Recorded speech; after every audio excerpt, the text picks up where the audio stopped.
the 20, so we are keeping an eye on that.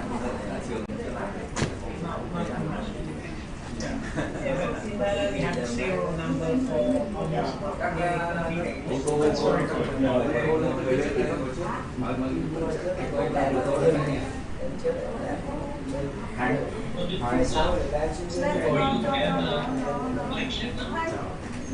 Yeah, we have a general election right now. Polling day is on Friday. And then we influence Malaysia as well.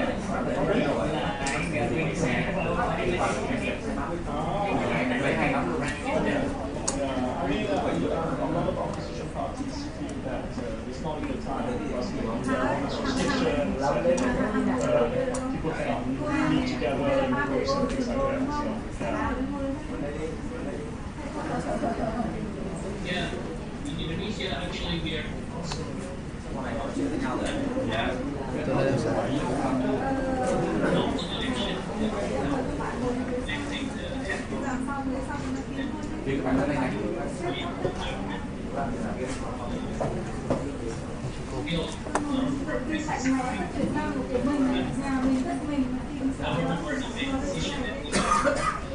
Hàng bên đây là hàng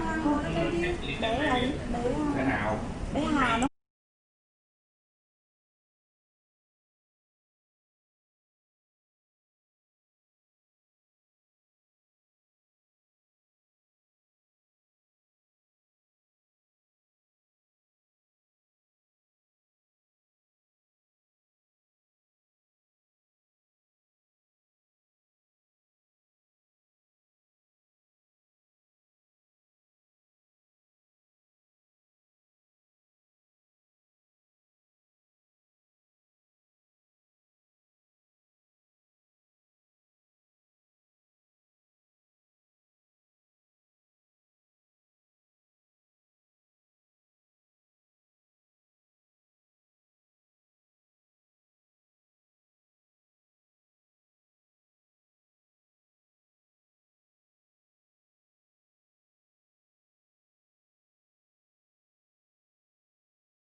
để phục vụ cho sự phát triển của cộng đồng ASEAN. Nó được coi là một trong những cái mục tiêu quan trọng của các nước ASEAN trong giai đoạn hiện nay và trong thời gian sắp tới. Bên cạnh đó thì cũng với mong muốn rằng tạo ra cái cơ hội để cho các giảng viên, các đồng nghiệp trong và ngoài trường tại Việt Nam cũng như là các giảng viên chuyên gia đến từ các nước ASEAN có cơ hội giao lưu, chia sẻ và trao đổi những cái kinh nghiệm trong quá trình nghiên cứu và hoạch định các chính sách về hệ thống pháp luật của các quốc gia trong khu vực ASEAN. Thì đó là những cái mục đích mà Khoa Luật Quốc tế Trường Đại học Luật Tp Chí Minh quyết định để tổ chức cái hội thảo với cái tên gọi đó là hệ thống pháp luật các nước ASEAN. Đến tham dự chương trình hội thảo ngày hôm nay thì chúng tôi xin trân trọng giới thiệu sự hiện diện của quý thầy cô, các chuyên gia đến từ các trường bạn trong khu vực Thành phố Hồ Chí Minh. Xin trân trọng giới thiệu thạc sĩ giảng viên chính Nguyễn Thị Yên là trưởng bộ môn pháp luật quốc tế Trường Đại học Văn Lang. Cô cũng đồng thời trước đây đã từng là nguyên phó trưởng khoa luật quốc tế Trường Đại học Luật Tp Hcm. Cũng xin trân trọng giới thiệu sự hiện diện của các thầy cô đến từ khoa luật của Trường Đại học Văn Lang cũng đến tham dự buổi hội thảo ngày hôm nay. Hội thảo cũng rất trân trọng cảm ơn nhận được sự hiện diện của các thầy cô đến từ khoa luật hành chính nhà nước cũng tham gia vào hội thảo và mong rằng là các thầy cô cũng sẽ có những chia sẻ, những trao đổi để cho hội thảo nó được sinh động và hiệu quả hơn. Cũng xin trân trọng giới thiệu là thạc sĩ Lê Thị Thúy Quỳnh là trưởng bộ môn pháp luật quốc tế của Trường Đại học Tôn Đức Thắng cũng tham dự hội thảo của chúng ta ngày hôm nay. Về phía nhà trường và khoa thì xin trân trọng giới thiệu phó giáo sư tiến sĩ Trần Việt Dũng, trưởng khoa luật quốc tế cũng tham dự hội thảo. Xin trân trọng giới thiệu tiến sĩ Nguyễn Thị Bích Ngọc là trưởng phòng đào tạo sau đại học của trường, đồng thời được coi như là cây đa cây đề trong cái lĩnh vực về luật so sánh, cũng tham dự hội thảo của chúng ta với vai trò là chủ tọa. Trân trọng giới thiệu tiến sĩ Ngô Hữu Phước là trưởng bộ môn công pháp quốc tế cũng tham dự hội thảo và mong rằng là thầy cũng sẽ có những chia sẻ những góc nhìn của công pháp quốc tế để làm sao cho cái quá trình hài hòa pháp luật giữa các nước ASEAN nó được hiệu quả. Cũng trân trọng giới thiệu thạc sĩ nghiên cứu sinh Nguyễn Thị Lan Hương là phó trưởng bộ môn phụ trách bộ môn thương mại quốc tế. Trân trọng giới thiệu thạc sĩ Ngô Kim Hoàng Nguyên là phó giám đốc trung tâm thông tin thư viện, là thành viên của tham gia giảng dạy vào bộ môn luật so sánh của Khoa Luật Quốc tế Trường Đại học Luật Tp Hồ Chí Minh. Ngoài ra thì còn có sự hiện diện của các thầy cô đến từ bộ môn tư pháp quốc tế luật so sánh, bộ môn công pháp quốc tế, bộ môn luật thương mại quốc tế của Khoa Luật Quốc tế, và đặc biệt là sự hiện diện của hơn 50 sinh viên quan tâm tới hệ thống pháp luật của các quốc gia ASEAN, và mong rằng là các thầy cô cũng như các bạn sinh viên sẽ có những cái chia sẻ, trao đổi và thậm chí đặt ra những cái trăn trở khác nhau liên quan đến việc nghiên cứu về hệ thống pháp luật các nước ASEAN, cũng như là việc đưa ra những cái ý kiến về nhận định về cái khuynh hướng phát triển của các nước, và đặc biệt là cái quá trình hài hòa hóa pháp luật của các nước ASEAN. Xin trân trọng cảm ơn sự hiện diện của tất cả các thầy cô, các chuyên gia và các bạn sinh viên. Sau đây xin trân trọng kính mời phó giáo sư tiến sĩ Trần Việt Dũng, trưởng khoa luật quốc tế phát biểu khai mạc hội thảo.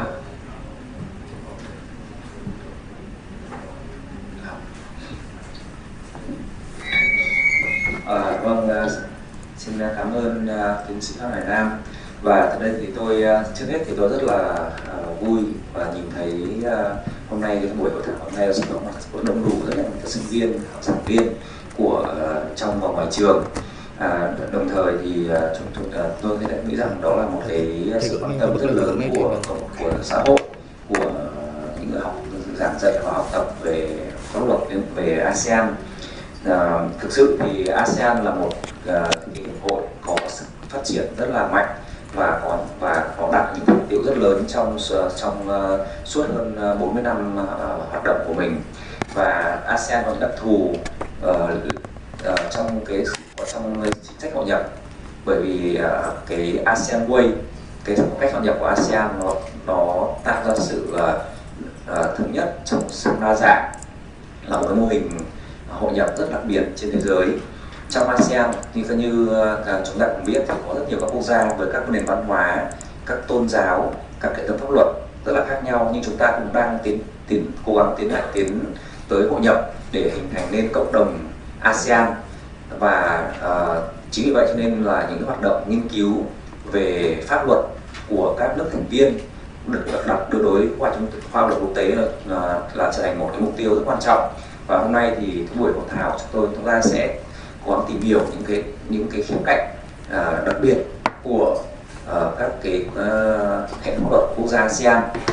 Và chúng tôi cũng rất là hân hạnh được hôm nay trong buổi hội thảo này tôi cũng được mời các chuyên gia là các giáo sư, các giảng viên từ các trường đại học hàng đầu của ASEAN cùng tham dự. Đó là đại học Đại học Quốc gia Indonesia, đại học Chiang Mai, đại học NUS và đại học Malaysia. Thì các diễn giả đây sẽ tham gia cùng chúng ta trao đổi, tìm hiểu thêm về các hệ thống pháp luật của các quốc gia mình trình bày. Và tôi hy vọng rằng buổi hội thảo hôm nay sẽ đem lại nhiều những thông tin bổ ích cũng như là những kiến thức giúp cho chúng ta hiểu hơn về hệ thống luật của các nước ASEAN. Và ở đây tôi xin chúc hội thảo thành công.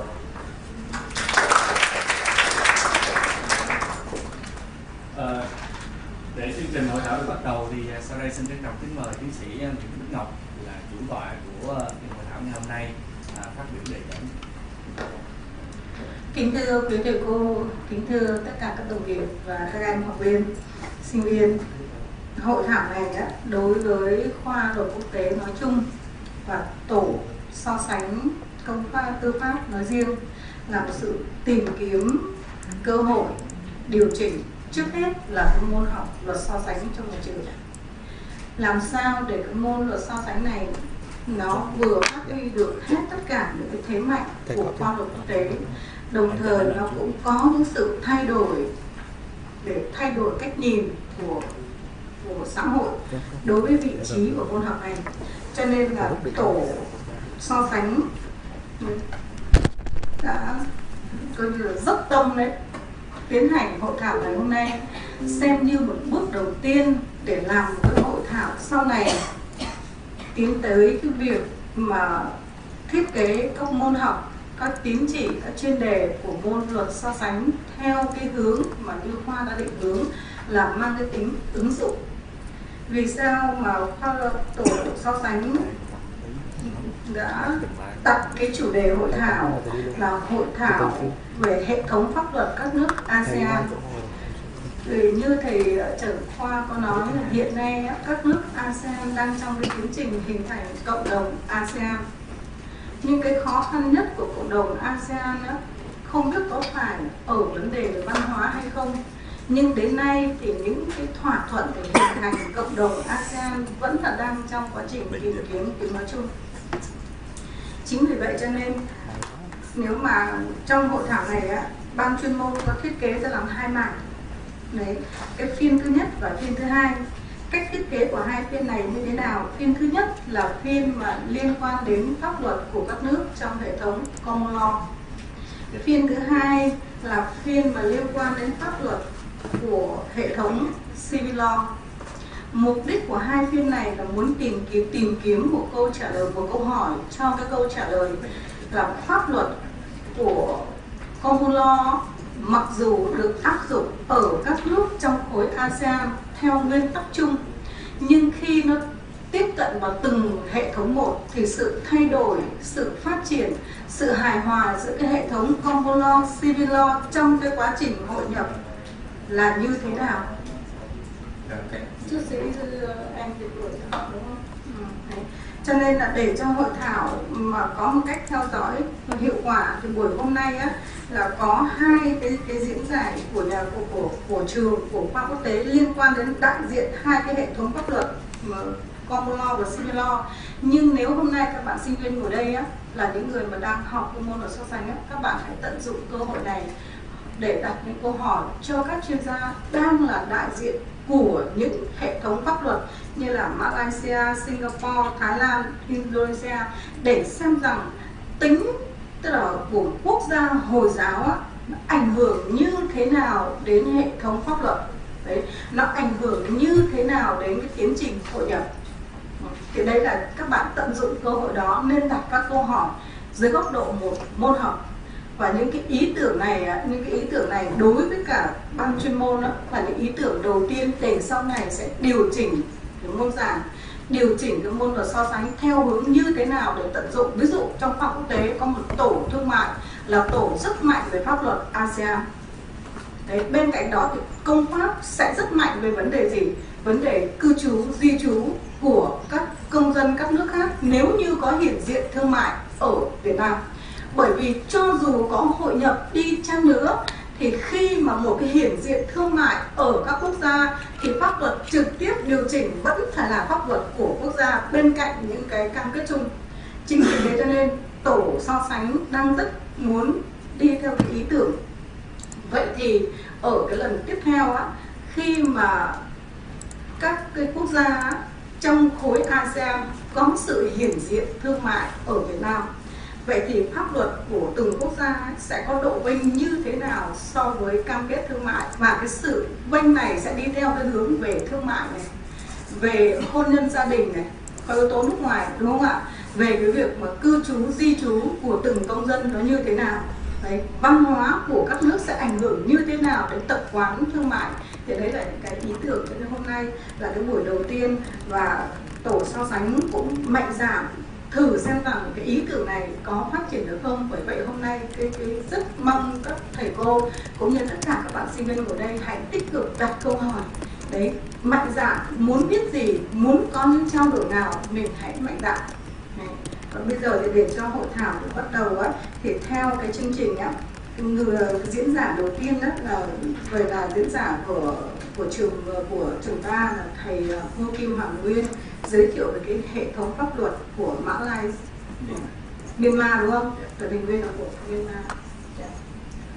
Em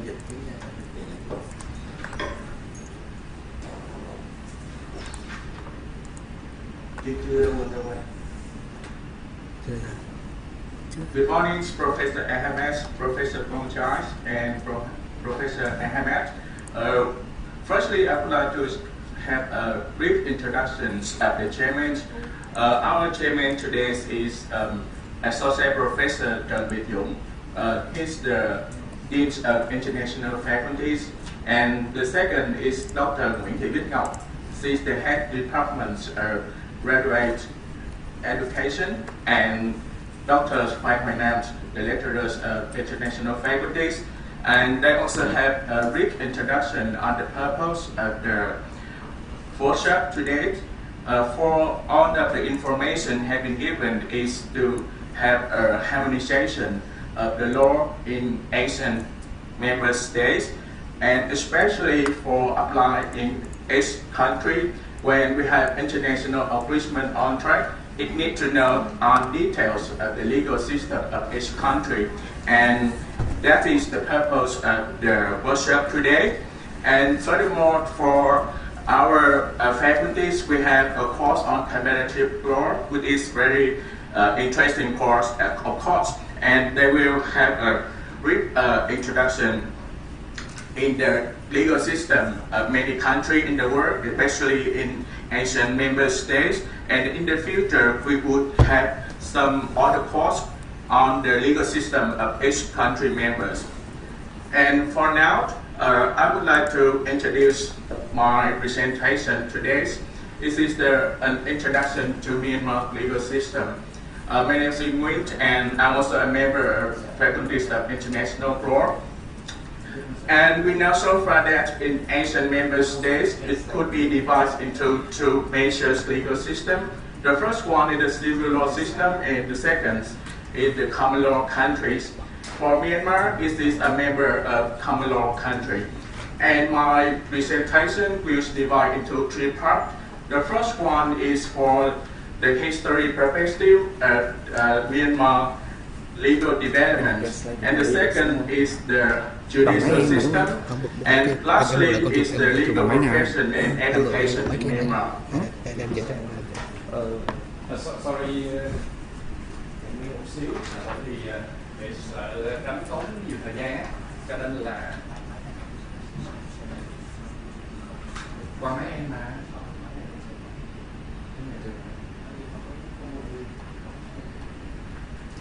đang xem máy em mà DVD là ở đâu?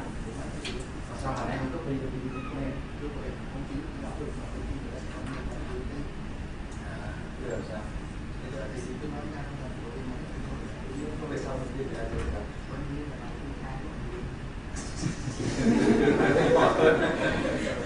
Sorry for the technical issue.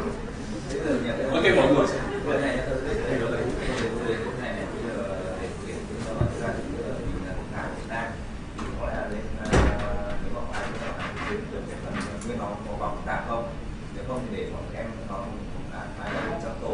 Em nghĩ là Nguyên sẽ nói việc luôn. Em sẽ trình bày lại ở phần sau tóm tắt tiếng Việt. Em để các bạn lên nghe được hiểu cái tiếng nhưng mà không nghe nữa, nhưng mà nghe bây giờ sao để cho hiệu quả thì là cái tiếng nào cho Không, em nghĩ là tiếng Anh nha. Để cho các bạn ra đấy họ nào họ thanh hay là họ đấy đuổi theo được mà, đúng không?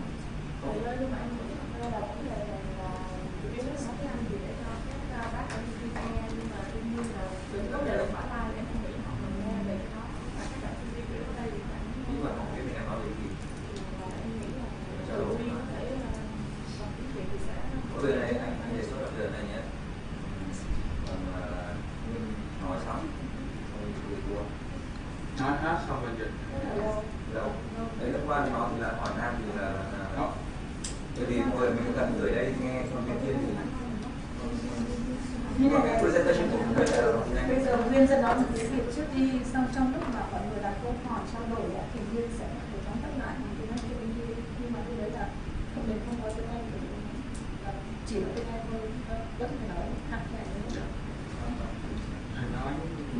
Nó trình bày tiếng Việt mà tiếng Anh nó Mỹ nó sao? Tại vì slide em nó đang có tiếng Anh rồi thầy, cho nên lúc bật thì bên kia nó sẽ cũng follow được. Vậy là tiếng Việt. Sorry for savings of times for presentation. So the chairman decided that I will present in Vietnamese language. However, for my PPT file, as you can see from your computers, it will be have a short introduction in English language. I'm really sorry for the inconvenience. Thì đối với lại hệ thống pháp luật Myanmar, chúng ta thấy rằng đây là một cái quốc gia có hệ thống pháp luật rất là đặc biệt. Cái yếu tố đặc biệt của nó thể hiện thông qua việc là không giống như bất kỳ một cái hệ thống pháp luật nào trong số các nước ASEAN. Nếu như trong ASEAN chúng ta có thể dễ dàng thấy là pháp luật của Singapore với lại Malaysia có tính tương đồng rất là cao, pháp luật Việt Nam và pháp luật Lào có tính tương đồng, pháp luật Indonesia và pháp luật Thái Lan có tính tương đồng, nhưng mà Myanmar thì không nằm trong cái nhóm nào hết. Vậy thì tại sao nó có cái yếu tố đặc biệt này? Thì để hiểu được cái tính chất của pháp luật Myanmar thì chúng ta phải nhìn một chút về cái tiến trình lịch sử của cái sự hình thành của hệ thống pháp luật của cái quốc gia này. Đối với lại Myanmar thì nó về cơ bản là một cái nước rất là đặc biệt, vì cho đến tận bây giờ Myanmar vẫn là một nước theo truyền thống pháp luật Phật giáo, và đối với lại truyền thống Phật giáo chúng ta biết là nó không giống với lại những cái quốc gia khác, ví dụ như là Thái Lan hay là Lào, khi mà ở Myanmar nó có cái sự tương tác rất là cao đối với lại những cái hệ thống tôn giáo vào trong cái hệ thống pháp luật, và cái điều này nó được thể hiện rất là rõ trong cái lịch sử phát triển của pháp luật Myanmar. Trước khi mà trở thành một phần của thuộc địa Anh thì Myanmar đã phát triển cái hệ thống luật hành văn dựa trên những cái văn bản được biên soạn bởi các nhà sư và những cái học giả tôn giáo để hình thành cái hệ thống pháp luật về dân sự, cũng như là những cái vấn đề về hôn nhân gia đình, tức là những cái mảng thuộc về luật tư. Thì chúng ta biết rằng là đến năm 1886 thì Anh Quốc xâm chiếm Myanmar, nhưng mà với cái thời kỳ này thì Myanmar nó được xem như là một cái tỉnh thuộc Ấn Độ và là thuộc địa của nước Anh. Thế thì đối với lại pháp luật của Myanmar có thể chia ra làm hai giai đoạn chính là giai đoạn tiền thuộc địa và giai đoạn hậu thuộc địa. Đối với lại giai đoạn hậu thuộc địa thì khi mà trở thành một phần của đế chế Anh, đối với lại Myanmar đã có cái sự tiếp thu đối với lại thông luật của nước Anh. Nhưng mà có một cái điều đặc biệt là chúng ta biết đối với lại pháp luật của nước Anh vốn dĩ nó không tương thích với lại pháp luật của các khu vực thuộc địa châu Á, cho nên là đối với lại Myanmar trong thời kỳ này họ áp dụng thông luật Anh kiểu Ấn Độ, có nghĩa là những cái nguyên tắc thông luật của nước Anh được giải thích cho phù hợp với lại pháp luật của Ấn Độ và họ sử dụng cái hệ thống luật hành văn của Ấn Độ. Vậy thì khi mà những cái đạo luật của Ấn Độ được áp dụng tại Myanmar thì nó được áp dụng trên nguyên tắc trực tiếp, và có một điều đặc biệt là cho đến tận bây giờ rất là nhiều luật của Ấn Độ được ban hành vào thế kỷ 18, thế kỷ 19 vẫn có hiệu lực áp dụng tại Myanmar. Đó là một cái điểm rất là đặc biệt đối với là cái hệ thống pháp luật này. Thì sau đó ở Myanmar từ thập niên 30 của thế kỷ 20 thì Myanmar trở thành một cái thuộc địa độc lập trực thuộc Liên hiệp Vương quốc Anh, và trong cái trường hợp này thì cái thời kỳ này nó chỉ kéo dài có 10 năm thôi, cho đến khi Myanmar trực tiếp trở thành một cái quốc gia độc lập vào năm 1948. Sau khi mà trở thành một cái quốc gia độc lập thì hệ thống thông luật vẫn được duy trì áp dụng tại Myanmar với cái kiểu là thông luật Anh kiểu Ấn Độ. Và đối với lại Myanmar từ cuối thập niên 40 cho đến năm 1962, đây là một cái thời kỳ hoàng kim của Myanmar khi mà nó có cái sự phát triển toàn diện. Và chúng ta nhớ là đối với thời kỳ này Myanmar từng là quốc gia phát triển thứ hai ở châu Á, chỉ sau có Nhật Bản mà thôi. Tuy nhiên từ năm 1962 thì ở Myanmar có một cái sự thay đổi biến cố lớn về mặt chính trị, và cái quốc gia này trở thành một cái quốc gia nằm dưới cái sự kiểm soát của lực lượng quân sự. Và cái điều này nó chỉ chấm dứt do đến năm 2011 khi mà chính phủ dân cử được hình thành. Và trước đó chúng ta thấy là nó cũng có cái sự đổi lên từ Burma sang Myanmar như ngày nay chúng ta đã thấy.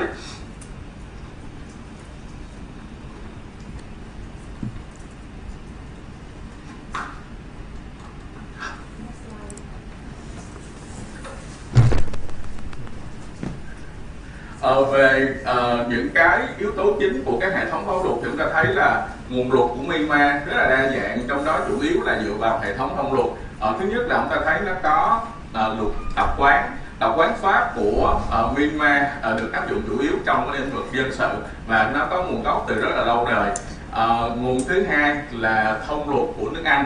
Thông luật của nước Anh ở đây không có nghĩa là áp dụng trực tiếp các án lệ của nước Anh, mà đây là những cái nguyên tắc của common law được đúc kết trong luật hành văn, và sau đó nó được chuyển tiếp vào pháp luật Ấn Độ, và sau đó một lần nữa được chuyển tiếp vào pháp luật của Myanmar. Đến sau khi mà hiến pháp năm 2008 được ban hành, tức là hiến pháp hiện hành, thì Myanmar vẫn duy trì cái hệ thống pháp luật về dân sự, pháp luật về thương mại, pháp luật về công ty, những cái mảng về hàng hải và kinh doanh vẫn sẽ duy trì dựa trên cái hệ thống pháp luật thời kỳ tiền độc lập, tức là những cái đạo luật được ban hành từ thế kỷ 19 của Ấn Độ.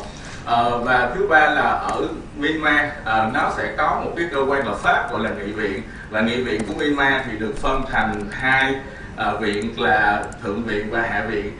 Trong đó thì nó sẽ thực hiện cái chức năng lập pháp, và nó là một trong những cái cơ quan chính trong cái việc ban hành ra hệ thống văn bản pháp luật của Myanmar. Và vì là một cái quốc gia có truyền thống thông luật cho nên là những cái trong đó có 7 bang và 7 khu vực, gọi là khu vực tức là nơi sinh sống của người Miến Điện, còn ở gọi là bang khi mà nó là cái nơi sinh sống của các tộc người thiểu số, và nó chia ra có 14 tòa án. Dưới cấp tòa của bang chúng ta có 67 tòa án của quận, và dưới cấp quận thì chúng ta thấy nó có 342 tòa án cấp xã, và nó hình thành nên cái hệ thống tòa án 4 cấp tương ứng với lại tổ chức của cái đơn vị hành chính.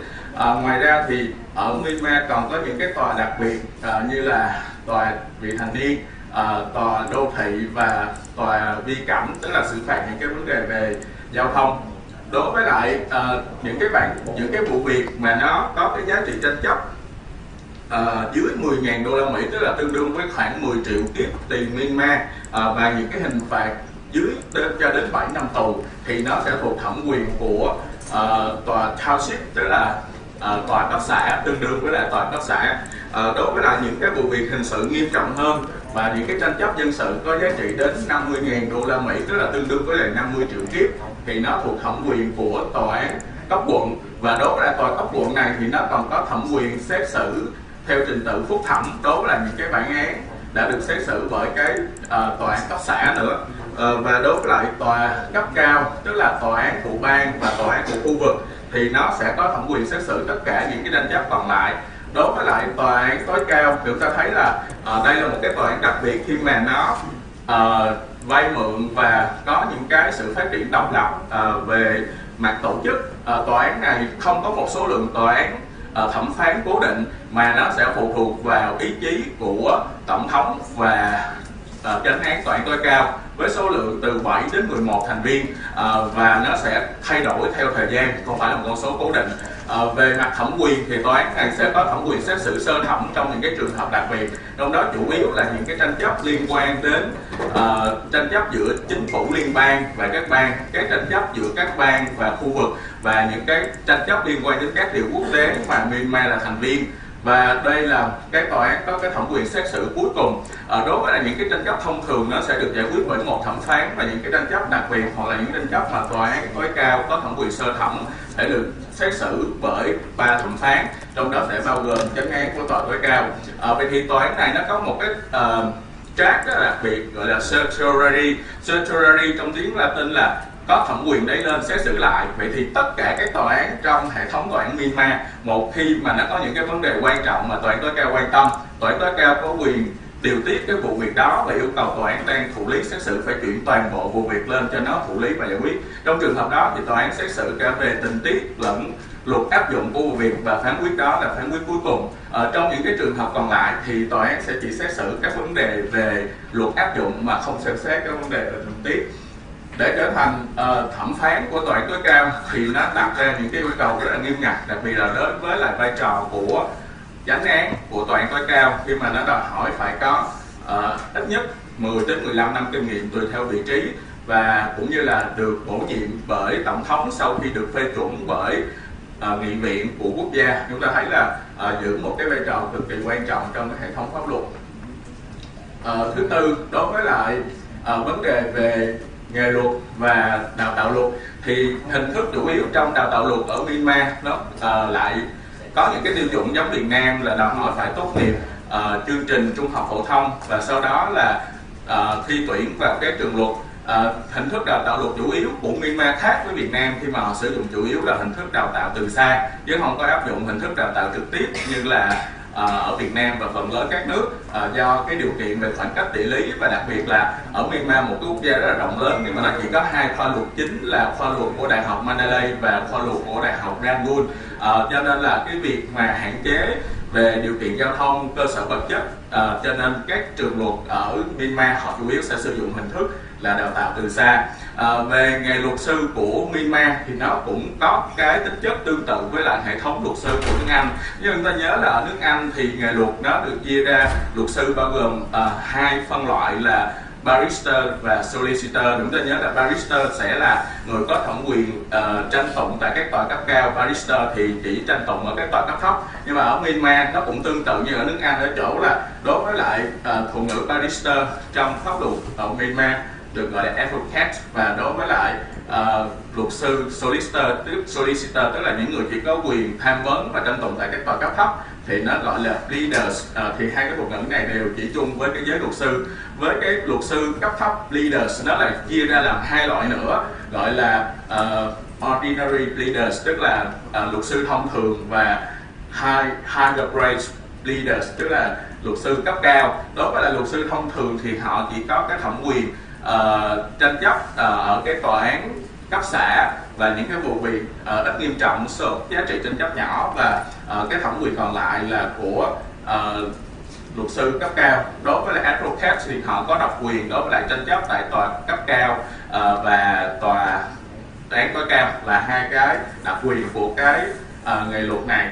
Về thẩm phán thì chúng ta sẽ thấy là họ sẽ dựa chủ yếu vào việc tuyển dụng từ những cái viên chức như là thư ký tòa án hoặc là những người làm công tác pháp luật ở cấp tỉnh trở lên, đối với lại trường hợp nếu như mà muốn bổ nhiệm vào thẩm phán của tòa tối cao. Và đối với lại thẩm phán của tòa cấp cao ở các bang và khu vực thì đòi hỏi phải là những người làm việc từ cấp quận. Đạo luật thực hành nghề luật đối với là những cái giới thuộc về từng lớp leaders, và đối với lại những cái người làm nghề luật sư chính thức thì nó được điều chỉnh bởi luật về Hội đồng luật sư năm 1926 liên quan đến tiêu chuẩn chức danh hành nghề. Đây là những cái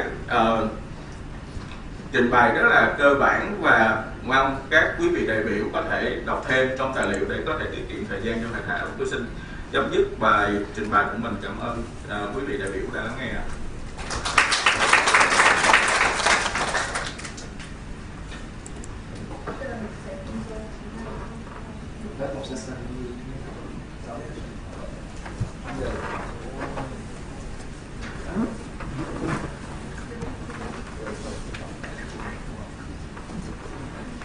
Theo cái ý kiến của ban chuyên môn đó, và chúng ta sẽ nghe hết cả ba cái lời trình bày trình bày của cái phiên hết, sau đó là sẽ tiến hành trao đổi.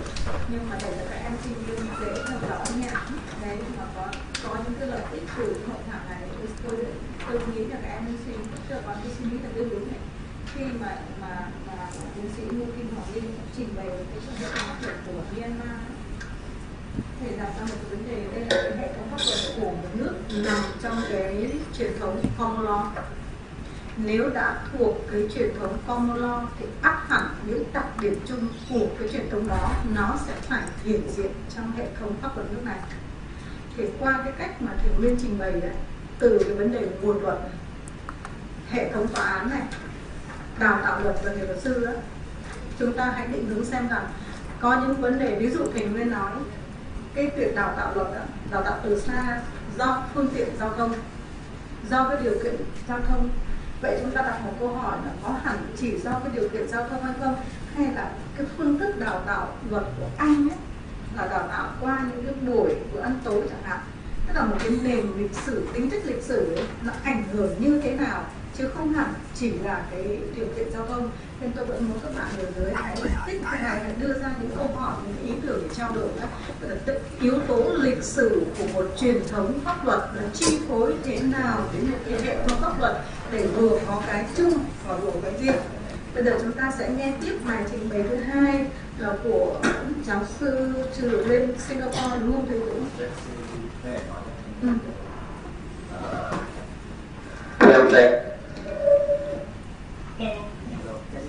Yes. Yes. Yeah, right. So I would like to introduce and to invite Dr. Jacques Tali. He's a former professor of the SMU and also the senior research fellow of the Center of International Law in US. And he will be presenting the paper on the legal order or the introduction of legal system of Singapore. Okay. Yeah, so I will be now speaking Vietnamese to introduce you to the students. Xin trân trọng giới thiệu tiến sĩ Jacques Tali. Ông nguyên là phó giáo sư của trường đại học SMU của Singapore và là nghiên cứu viên cao cấp của trung tâm nghiên cứu pháp luật quốc tế của Đại học Quốc gia Singapore NUS, và ông sẽ có bài trình bày về hệ thống pháp luật Singapore. So may I give floor for Dr. Jen, please. Okay. So good morning, everybody. Is it working? Yes. Yes. Okay. So today I'm going to give you an introduction to Singapore and its legal system. I'm going to talk about the three branches of government, which are the legislature, the executive, and the judiciary. And if there's time, I will say a little bit about the legal profession.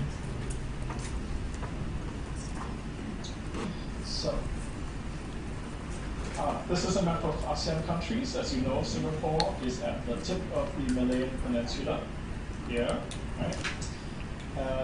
And it's not a very big island.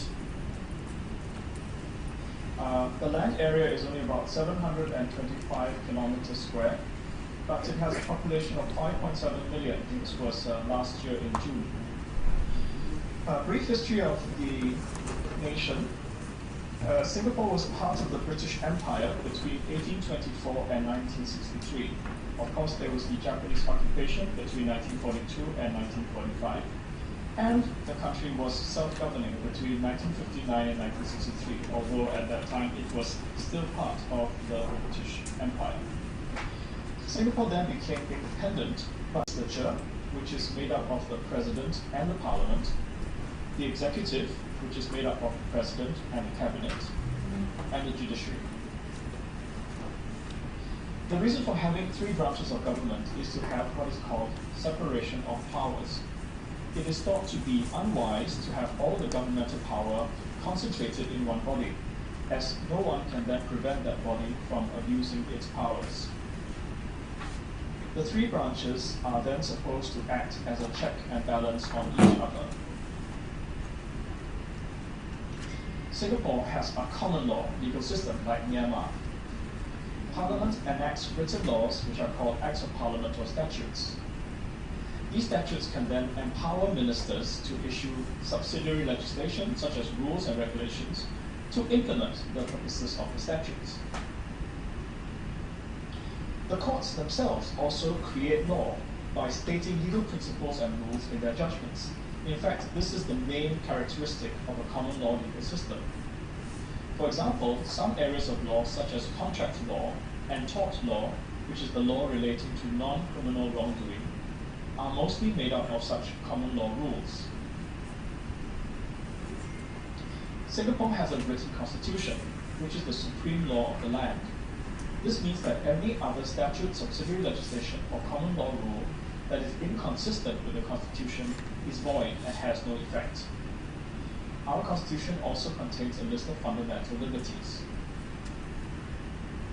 So I'm going to say a little bit about the legislature. Democracy is not expressly mentioned in the Singapore Constitution, but is considered to be a basic constitutional principle. When Singapore became fully independent, the Prime Minister made a proclamation on behalf of the people and government of Singapore in the Independence of Singapore Agreement of 1965 with Malaysia. He said that Singapore shall forever be a sovereign, democratic, and independent nation. So, democracy is a word that originally comes from the Greek. It has two parts. The first part is demos, meaning the people, and kratos, meaning rule or authority. So, the Oxford English Dictionary defines democracy as government by the people. That form of government in which the sovereign power resides in the people as a whole, and is exercised either directly by them, or in small republics of antiquity, or by officers elected by them. Singapore exercises what is called representative democracy. Voters elect members of parliament to represent their interests and to govern the nature on their behalf. The Constitution requires general elections to be held at least every 5 years. In fact, we are actually now having a general election. Polling day is on Friday, the 10th of July. The legislature of Singapore is made up of the President and the Parliament of Singapore. But actually, the President's role in the legislature is very limited. She must assent to new statutes that are passed by Parliament when advised by the Cabinet to do so. This does not mean that she can choose to ignore the advice. In fact, she must act as the Cabinet directs, but she can refuse to assent to certain statutes that relate to important matters, such as the nation's financial reserves. We will look a little bit at this later. Or which seek to limit her discretionary powers. We have three types of MP or members of parliament in Singapore. There are elected MPs, which are voted into parliament by the people. These can either be members of the ruling party or opposition members. And we also have two types, special types of MPs. We have non-constituency MPs, which are up to 12 candidates who are the best losers in the general election. So even though you may not have won your constituency in the vote, we will allow up to 12 of the best losers to enter into parliament. And we also have nominated MPs. We have up to 9 people who are proposed by a committee to join parliament. They did not take part in any election. The reason for having NCMPs and NMPs is supposed to provide for more alternative viewpoints in parliament. For example, Nominated members of parliament are chosen from people who have rendered distinguished service or who have brought honor to the republic, who have distinguished themselves in the fields of arts, letters, culture, the sciences, business, industry, the professions, social or community service, or the labor movement. So it is hoped that they will share their experience with Parliament. What does the legislature do? Well, you can say that it does at least three things. Firstly, it enacts laws. Secondly, it controls the use of the nation's finances by approving the government's budget every year. Also, it ensures that the government is accountable for how it governs the nation. The legislature is supposed to act as a check on the judiciary. If it feels that a certain ruling by the courts is undesirable, it can reverse this ruling by enacting a new law. If the court ruling is an interpretation of the Constitution, then the legislature can only reverse it by amending the Constitution. In Singapore at this time, it is not difficult to do this, because the ruling People's Action Party, or PAP, has more than a 2/3 majority in Parliament. The legislature is also supposed to act as a check on the executive. MPs have the right to ask ministers questions in Parliament about government policies. However, in Singapore, this is only a weak check. The People's Action Party has a large majority in Parliament, and we have a party whip system. This means that each party controls what its MPs can or cannot say in Parliament. So therefore, Parliament will not change the government policies even if many MPs disagree with it. Essentially, Cabinet directs the legislative agenda. It is Cabinet that decides what laws Parliament should pass. But since MPs can ask ministers questions, this has what is called a signaling effect to people. If MPs raise a lot of questions about a certain policy, it signals to the people that there may be something wrong or problematic about this policy, and so maybe the people need to think carefully whether to vote the government again at the next election. Now I'm going to say something about the executive, which is the second branch of government. The executive is made up again of the president, but this time the cabinet of Singapore.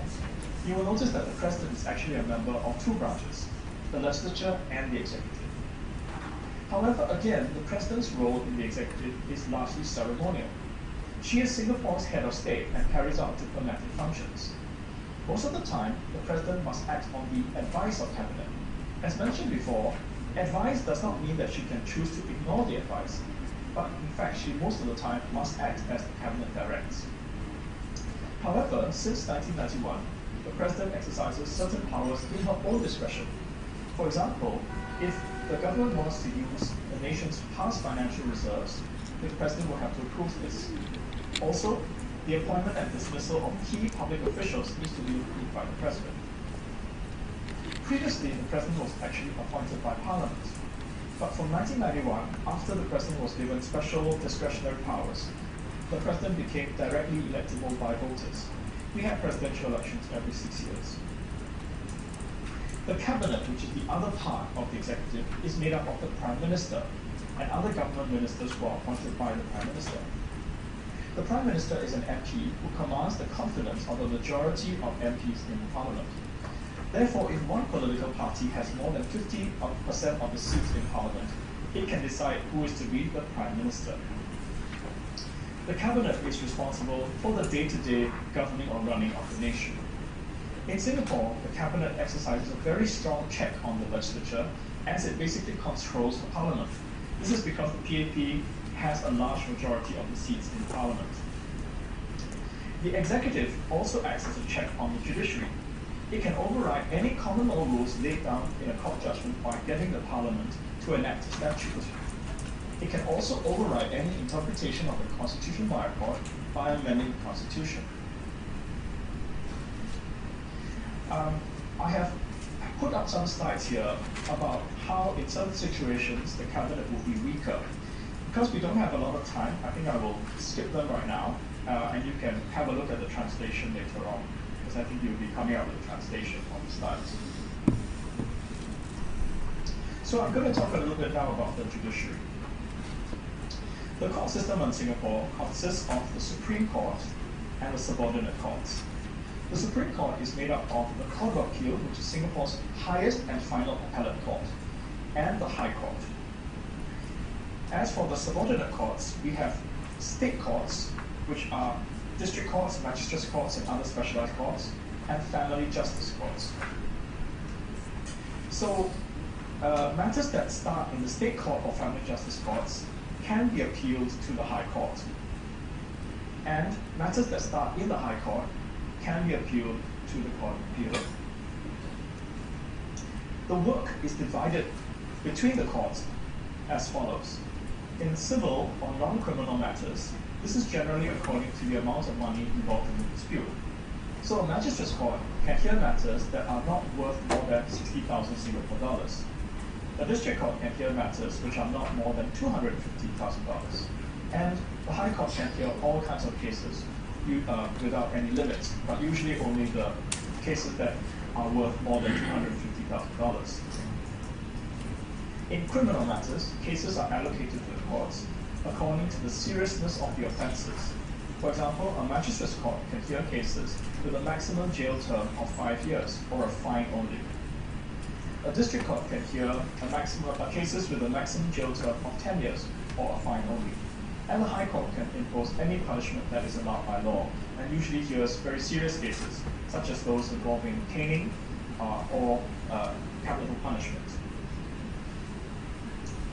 From the 1st of January 2015, a new division of the High Court was set up.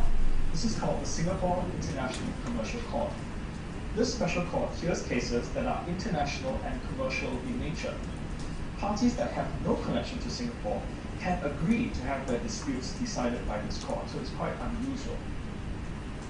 The judges hearing SICC cases include international judges. At the moment, people from different countries such as Austria, Australia, France, Hong Kong, Japan, the United Kingdom, and the United States have been appointed as international judges in Singapore.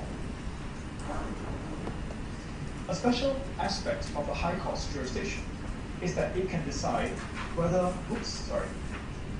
whether actions,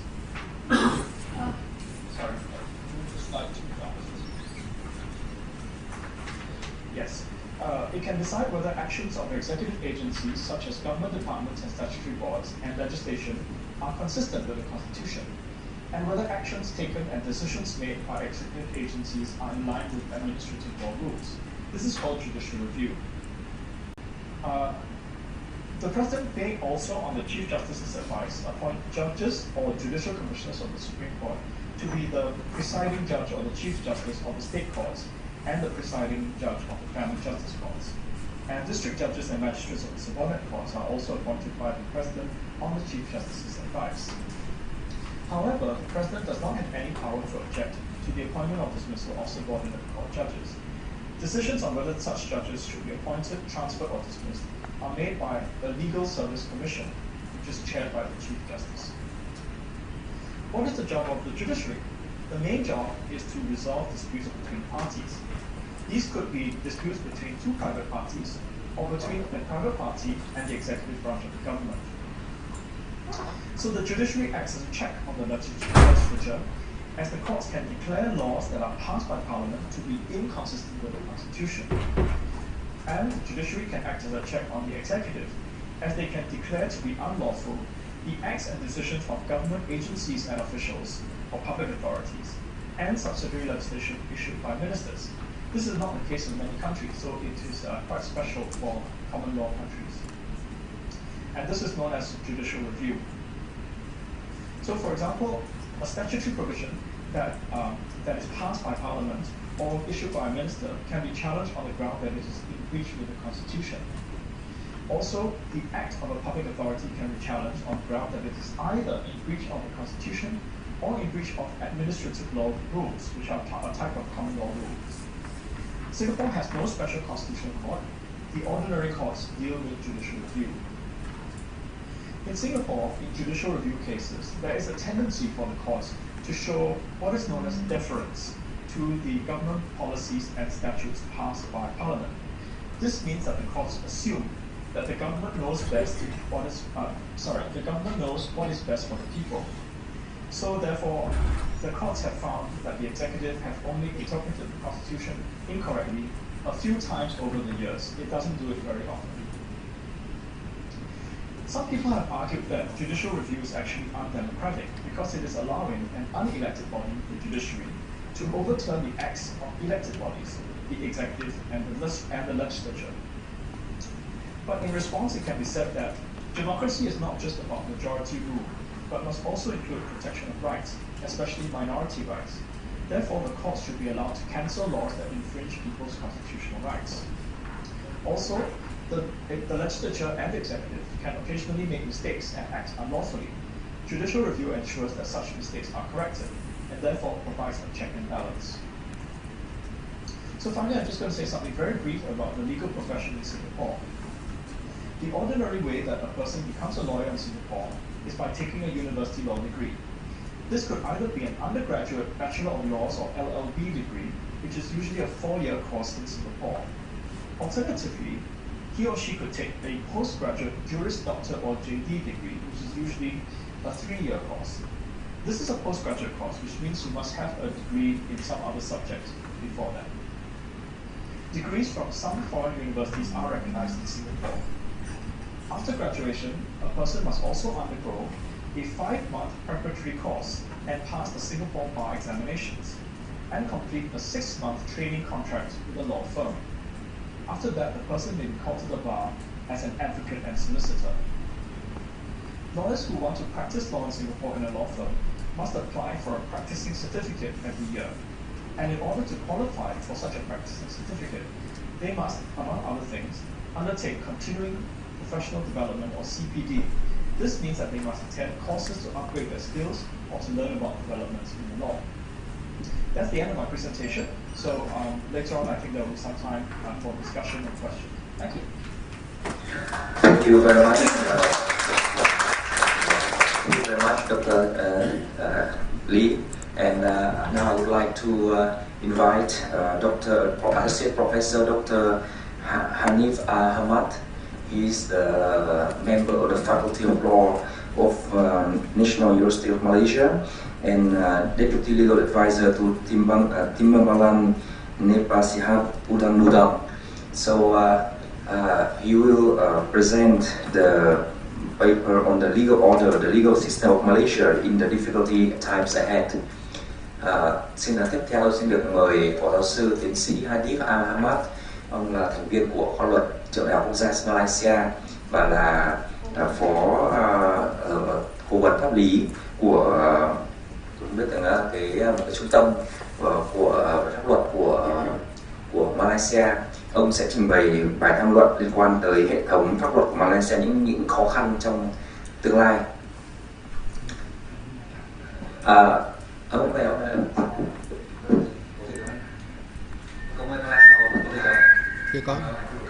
So, Professor Ahmad, could you please start your presentation? Thank you. Can you hear us? Okay. Thank you very much, Mr. Chair. First of all, I would like to thank the organizer for inviting me to present on the legal system of Malaysia. I made some changes as to the title because currently there's a few, I would say, few issues which are arising in my country with regards to the control of certain, for example, the control of the pandemic, and in fact there is already an issue raised by international media against how Malaysia implements the lockdowns. And in fact, we have now quite political instability in the country because on the 13th of July, the Parliament will convene and the Parliament will decide the fate of the Prime Minister. Okay, but I'm going to focus more on the legal system of Malaysia, and basically Malaysia, this is Malaysia.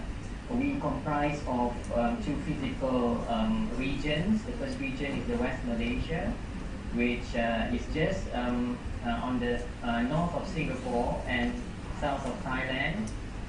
It occupies most of the Malay Peninsula, and we also have the eastern part or the eastern region of Malaysia, which comprises Sabah and Sarawak. Just like Singapore and Myanmar, Malaysia was under British colonial rule as well as protection. Why I mentioned also protection? Because some Malaysian states were not under direct colonial rule. This is what we call as the unfederated Malay state. And Malaysia is a federation which comprises Malaya, which refer to all states in the peninsular Malaysia, and Sabah and Sarawak, which are part of the Borneo Island. Malaya gained independence in 31st August 1957. Malaya was later joined by Sabah, Sarawak and Singapore in 1963. Singapore left in 1965. A brief introduction to the Malaysian legal system. Just like Singapore, Malaysia, since it was part of the British Empire, Malaysia is very much influenced by the English common law. It has a legal system that does not only is not only formed of English common law, but it also has Islamic and native customary rules. The system of the legal system of Malaysia is applied in a country whose political system has combined elements of parliamentary democracy, constitutional monarchy, and the federal government.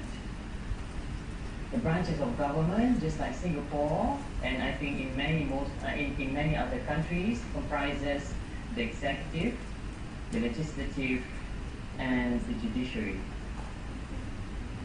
Now, I would like to explain a little bit about federalism in Malaysia. In Malaysia, sovereignty is in king in parliament. This follows the British system, whereby the king must be in parliament in order to be recognized of his sovereignty. At the same time, the powers, legislative, executive, and judiciary, are divided between federal and state governments, and this is enshrined in the Federal Constitution of Malaysia 1957. However, external affairs, internal security, defense, and finance are with the federal government. Islamic law, which is applied with regards to personal matters, native custom or native customary law, which is very evident in Sabah and Sarawak, land and water are under the state government. And the special position of Sabah and Sarawak, there are few powers which are exercised by the state government, such as immigration. So just to inform you that a person from West Malaysia, that is Peninsular Malaysia, must need a special document in order to go to Sabah and Sarawak, because the immigration is under the control of the state government. But it doesn't mean that the whole aspect of immigration is not controlled by the federal government, as relations between Malaysia as well as other countries in the world are still under the control of the federal government because it is part of external affairs. There's also special position when it comes to financial provisions. Financial provisions here is the provision in the Constitution that provide power for the government to raise funds, including through taxation for Sabah and Sarawak. For example, sales tax is under the state government. Certain elements of sales tax, it is under the state government. That means that the Sabah and Sarawak state government can introduce additional sales tax on top of the sales tax introduced by the federal government. With regards to the sources of Malaysian law, they can be divided into three. First is written law, and written law here refers to the federal constitution, which is the constitution for the whole of Malaysia. The state constitution, that is the constitution for each constituent states of Malaysia, since Malaysia is a federation, and legislation which is passed by both federal and state legislatures. Then comes the customs. The customs comprise Malay customary law, customary law of natives of Sabah and Sarawak, Chinese, I forgot one thing, I have to add Chinese and Hindu customary law. Unfortunately, Chinese and Hindu customary law have been limited of its application, especially with regards to or in relation to personal law. And Muslim law. Muslim law is also known as the Sharia law. There's also unwritten law. Unwritten law here refers to the English law, which consists of English common law, which is the law which derived from decisions made by the English courts, English equity, the principles of equity, and English statute, as well as English commercial law. However, with regards to English law, English commercial law, a certain cut-off dates, which means English law and English commercial law can be applied to certain parts of Malaysia only to a certain extent of time. After the passing or after that particular cut-off dates, English law and English commercial law will not be binding, but they will only be persuasive. However, I need to tell you that because Malaysia is a federation, the extent of application of English law and English commercial law are different between different types of states in Malaysia, particularly in Sabah and Sarawak, which has greater extent of application of English law and English commercial law. The same goes to the state of Malacca as well as Penang, because Malacca and Penang, like Singapore, were directly under British colonial rule, as opposed to after Malay states. And finally, judicial decision. In Malaysia, it follows the common law, so the judges can make law, and decision of the judges will be binding on decision of courts in the later cases. With regards to constitution in Malaysia, Malaysia has one federal constitution and 13 state constitutions. Those state constitutions may have been inherited from pre-independence documents. That means some of the constitution were established even before the coming of the British. Some provisions in the federal constitution must be inserted into the state constitutions. The Federal Constitution 1957 was drafted by a commission formed by the British, and its features include the Westminster model, where there are unwritten conventional rules. Unwritten conventional rules means rules which are not written, but when the court has to interpret the Constitution, the court will be bound by the conventional rules. And the conventional rules will be very important, especially when it comes to formation of government. That is the constitutionality of the formation of government. But with some indigenous character that carries forward some native institutions that survive colonialism with or without modification. That indigenous character includes the monarchy. Malaysia is quite special because we have elected monarchy. We have monarch at the state level and the monarch at the federal level. As you can see from the picture, these are the monarchs, and these monarchs will elect a federal monarch. And interestingly, the Prime Minister will be representing the monarch in facilitating the what you call the enthronement of the federal monarch. It's very complicated. Okay, I think Malaysia is one of the most complex countries in the world, although it only has 30 million population. Now, I would like to explain to you Malaysian legislative body. We have two legislative, the federal legislative and the state legislative. The federal legislative is headed by the Yang Di-Pertuan Agong, the federal king, and comprises two houses. That is the parliament. Under the parliament we have the Senate and the House of Representatives.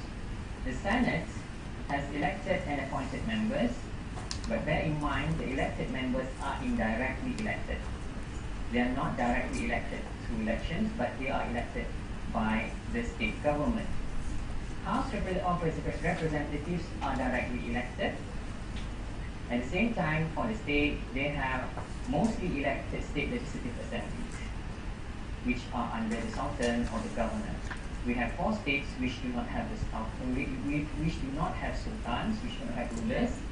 The head of the states are the governors. Action. So we have members of the Senate from civil society, from the members of the professional bodies, from the businesses, as well as from the communities. Now we go to the Malaysian court system. Malaysia has separate civil and Sharia courts.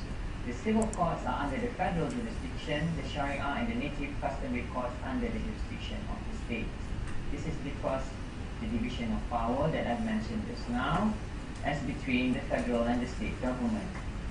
Malaysia also does not have constitutional courts split from civil courts, meaning constitutional issues including whether a particular statute is valid or not will be brought to the civil courts. And there is also no administrative court system. Administrative law rules, just like Singapore, will be based on English common law rules and will be adjudicated by the civil courts. This is generally the hierarchy of Malaysian courts at the federal level. The highest court is the federal court, and you see here the special court. The special court is the court for the monarchy. In the past, the monarchy is immune, enjoys immunity from any legal proceeding. However, change has been made to the Malaysian constitution that special court is formed. It is, okay, a monarchy, a member of the monarchy can only be sued, action can only be taken against him, only with the personal consent of the Attorney General. Under the federal court, we have the Court of Appeal, and uniquely, we have two high courts, the High Court in Malaya and the High Court in Sabah and Sarawak. Then we have below it the Sessions Court, and the lowest court is the Magistrate Court, and we have a special court for the children. We have all the federal court, Court of Appeal and High Courts are superior courts, and the Sessions Court as well as the Magistrate Court and the Court of Children are the subordinate courts. Why we have two separate courts? The establishment, the formation, the appointment of the members of the superior courts, the judges, are constitutionally provided. That is why they are the superior courts. Whereas Sessions Court, Magistrate Court, and Court for Children, the appointment, the tenure are not provided by the Constitution. A little bit about the Malaysian court system. I have mentioned already the constitution of superior courts, and the courts, judges' appointment are provided by Constitution. The federal court is headed by the Chief Justice, who is also the head of Malaysian judiciary.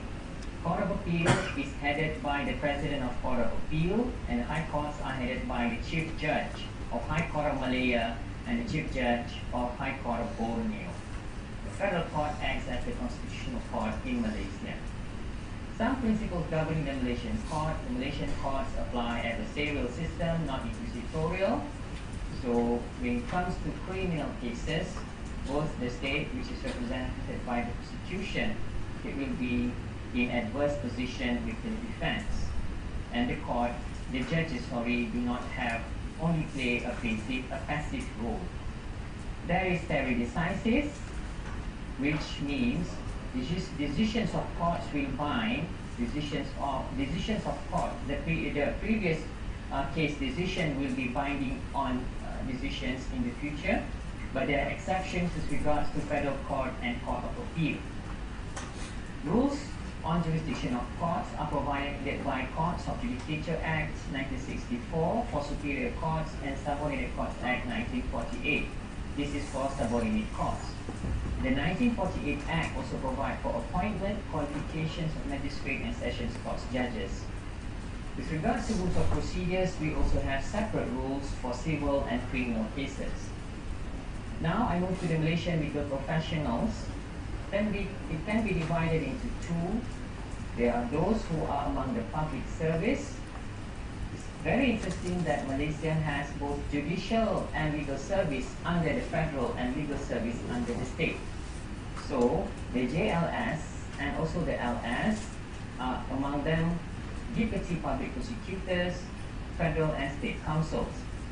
The head of federal judicial and legal service and state legal service, except for Sabah and Sarawak, is the Attorney General, and for Sabah and Sarawak legal service, the heads are Attorney Generals of Sabah and Sarawak, which means Malaysia has separation in the public service of the legal professional, including prosecution.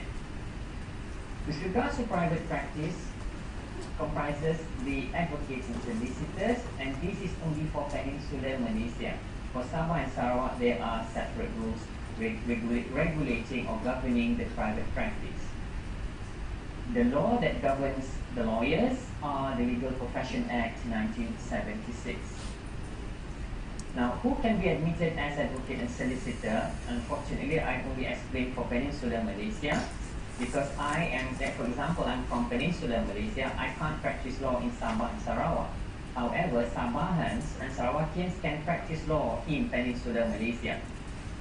If you ask me why, the answer is because when Sabah and Sarawak form part of Malaysia, together with Malaya, this is the compromises that the whole federation has to make. Now, a person who can practice law is a qualified person. Who is a qualified person? A law graduate of University of Malaya. Very interestingly, a graduate of National University of Singapore can also be a qualified person. English barrister or others as declared by the Legal Professional Qualifying Board. The conditions, you can see there, but what I want to highlight, you have to be a Malaysian citizen or a permanent resident. And you have to complete tutelage. What is tutelage? It's a 9 months training under an advocate and solicitor with 7 or more years of experience, who is called a master. And conditions for tutelage include law degree from approved law schools.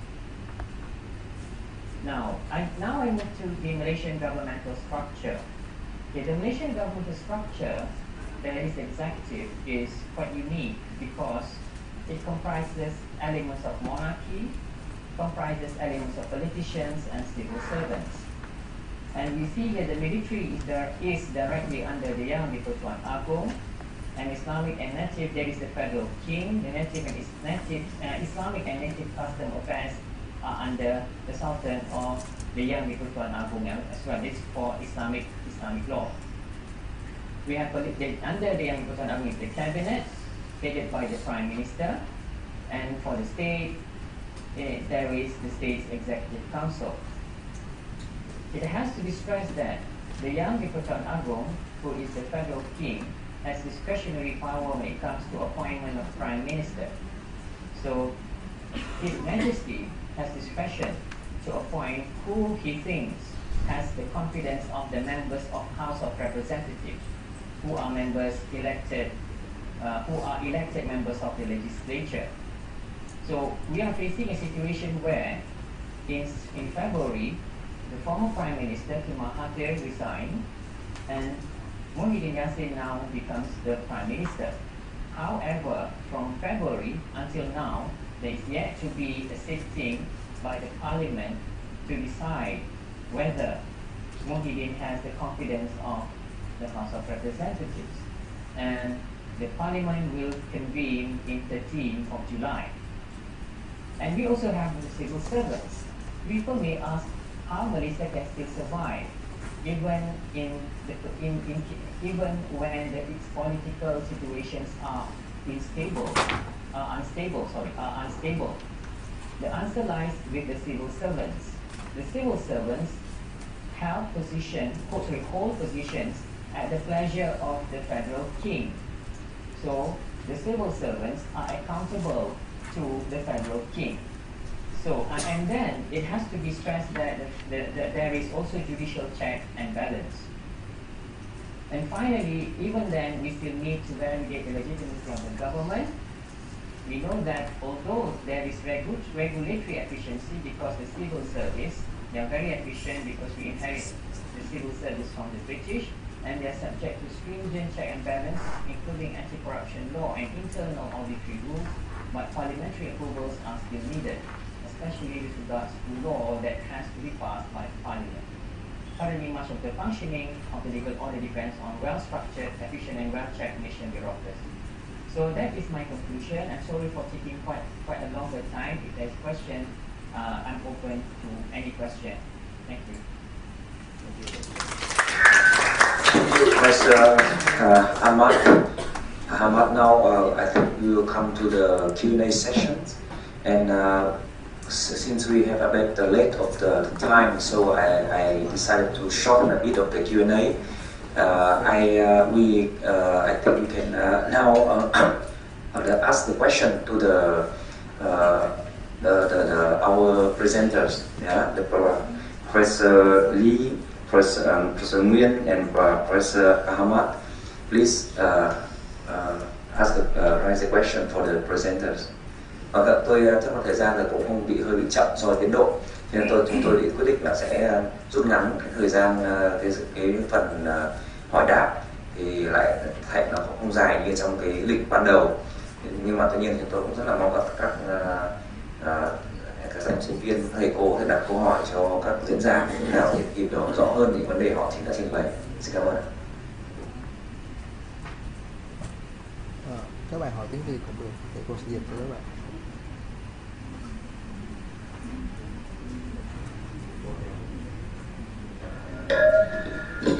Chắc xin thay mặt chủ tọa có hai câu hỏi đặt ra đối với lại các diễn giả. Đối với lại hệ thống pháp luật của Singapore và Malaysia thì rõ ràng chúng ta cũng nhận diện được rằng đấy là những cái quốc gia mà nó có nguồn gốc từ hệ thống common law. Như vậy thì chúng tôi hơi thắc mắc một xíu, đó là vậy thì với những luật sư này, với những thẩm phán, với những nhà hoạch định chính sách, những nhà làm luật mà họ lại được đào tạo từ các cái quốc gia theo truyền thống civil law, vậy thì với những cái đội ngũ đấy nó có làm ảnh hưởng và làm tác động gì đối với lại cái hệ thống pháp luật của Singapore và Malaysia hay không?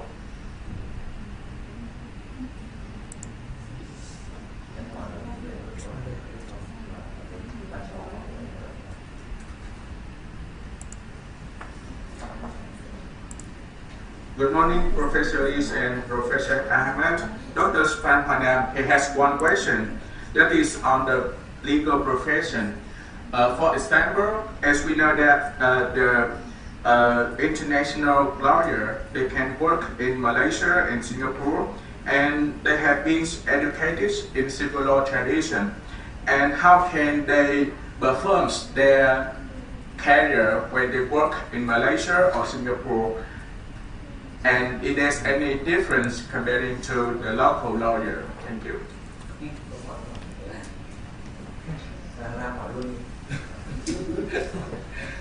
Unless you want to go first. Okay. I think Malaysia and Singapore are very identical. For Malaysia, as I have explained in the slide, so far we are still confining, there's still limitation on non-Malaysians who practice law as advocates and solicitors, except for certain sectors that Malaysia has agreed to liberalize. The sector which is part of the General Agreement on Trade and Services under the World Trade Organization system, and the sector that we have opened so far is Islamic finance. But in terms of the conditions for practice, I'm still not very familiar. But again, for non-Malaysians, they still are not allowed to practice as advocate and solicitor unless they are permanent residents.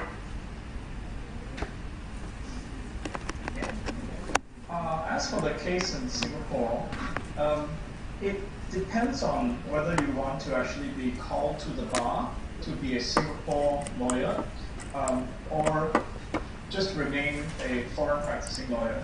So what I mean by this is that there is actually a special provision that allows certain people who are foreign trained lawyers to practice foreign law in Singapore in a local law firm. So for example, you might be working for a British law firm that has an office in Singapore. You can then apply to be registered as a foreign lawyer, working for the law firm in Singapore, but practicing British law. You would not be allowed to practice Singapore law, but you could advise clients on drafting contracts in British law and so on. So we do have a special scheme for that sort of case. But if you wanted to be able to practice Singapore law, then you would have to go through the process of being called to the bar, take examinations in Singapore and so on. Yeah, so we have that special scheme. Tôi xin có một câu hỏi đối với hai diễn giả. Quá trình hình thành cộng đồng ASEAN có tác động như thế nào đến pháp luật của hai nước Singapore và Myanmar, Malaysia? Hello, Professor. Now I have one question. That is when we have the Asian economic communities have been developed in their history and whether they have affected the Singapore and Malaysia law or not. Thank you. What the last part? Whether it has affected what? The developments of Asian law have affected into the legal system. That means it has revised or changed the law of the country. I think Jack, you start.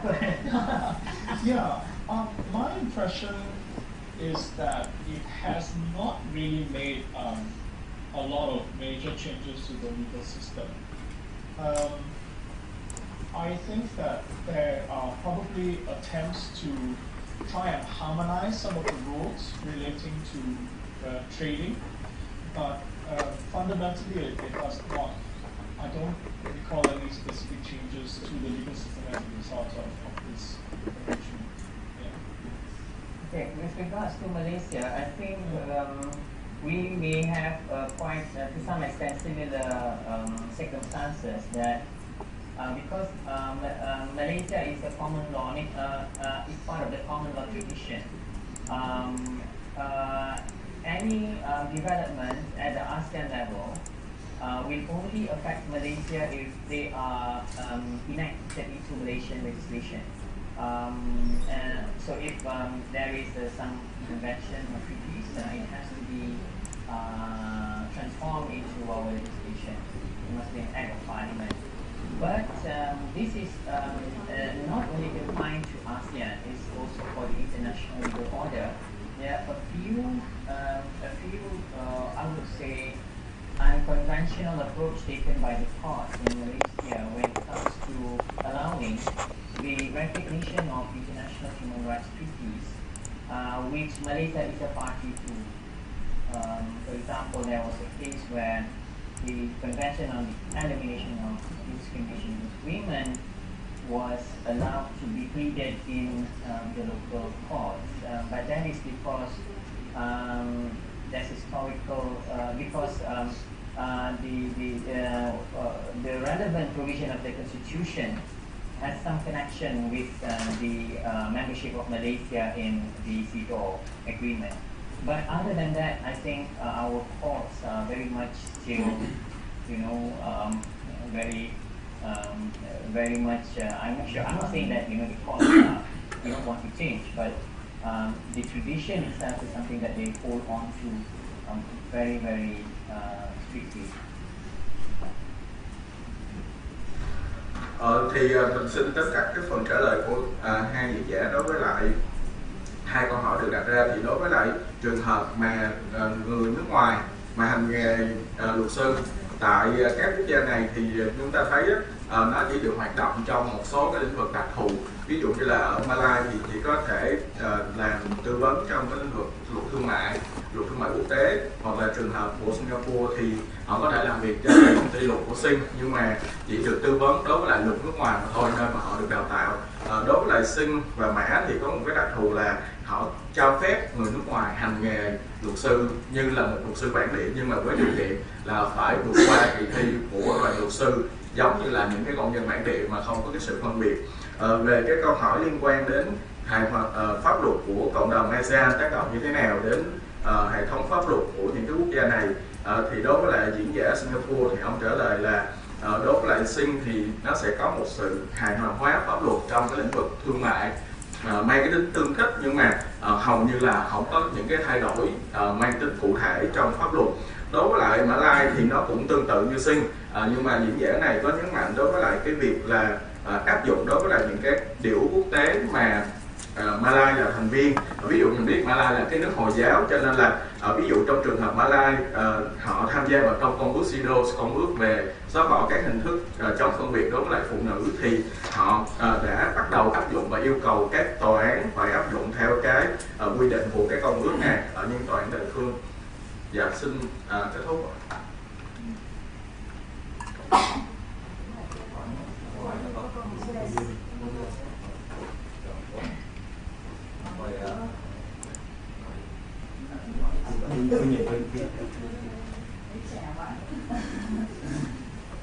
Okay, thank you for your presentation. And I was listening to the presentation of Professor Dr. Ahmad, and I told to myself, wow, how is complex your legal system. And your topic is about the legal system of Malaysia in the difficult times ahead. And can you explain more about the difficult times ahead for the Malaysian legal system? And when I listen to your presentation, I see that you have different kinds of law, like custom law, written law, unwritten law, federal law, state laws, etc. So for the difficult times ahead, I would like you to present more about the challenges, the particular challenges that you have to face in order to participate to and implement international treaties, in particular the trade ones, like regional trade agreements and WTO agreements. So I will explain to my colleagues. Thank you for the question. No, wait, we will explain a bit in Vietnamese the question to the students, yes, and afterwards you will listen to your answer. Đấy thì là diễn giả giáo sư Hanif Ahmad thì có nói về là cái hệ thống pháp luật của Malaysia trong cái giai đoạn khó khăn sắp tới, đúng không? Thì là mình muốn hỏi là ở cái bài trình bày này ấy, thì mình thấy cái hệ thống pháp luật rồi, nhưng mà cái khó khăn sắp tới là cái khó khăn gì, và đặc biệt là trong cái giai đoạn hiện nay ấy, thì là Malaysia cũng giống như là nhiều quốc gia Đông Nam Á khác là tham gia vào các cái nhiều cái hiệp định quốc tế, nhiều cái điều ước quốc tế, đúng không? Đặc biệt là những cái hiệp định thương mại ở khu vực và đa phương, thì là cái hệ thống pháp luật mà rất là phức tạp, với luật liên bang, luật của các bang, luật viết, luật nói, luật nói chung là rất là rối như thế này, thì họ sẽ gặp phải những cái khó khăn đặc biệt như thế nào, thì muốn là diễn giả trình bày giải thích thêm cho chúng ta biết. Thank you very much. Okay, thank you for the very interesting question, but the question is very difficult for me to answer. Because since I have already told you that there are a lot of political uncertainties that are happening now, and underlying that is such quite complex background, because Malaysia itself is comprises of different type of entities. Malaysia itself has three type of entities. We have the British colonies, we should include Singapore, but Singapore left in 1965. And we also have Sabah and Sarawak. There is ongoing kind of, introspection. You know what is introspection?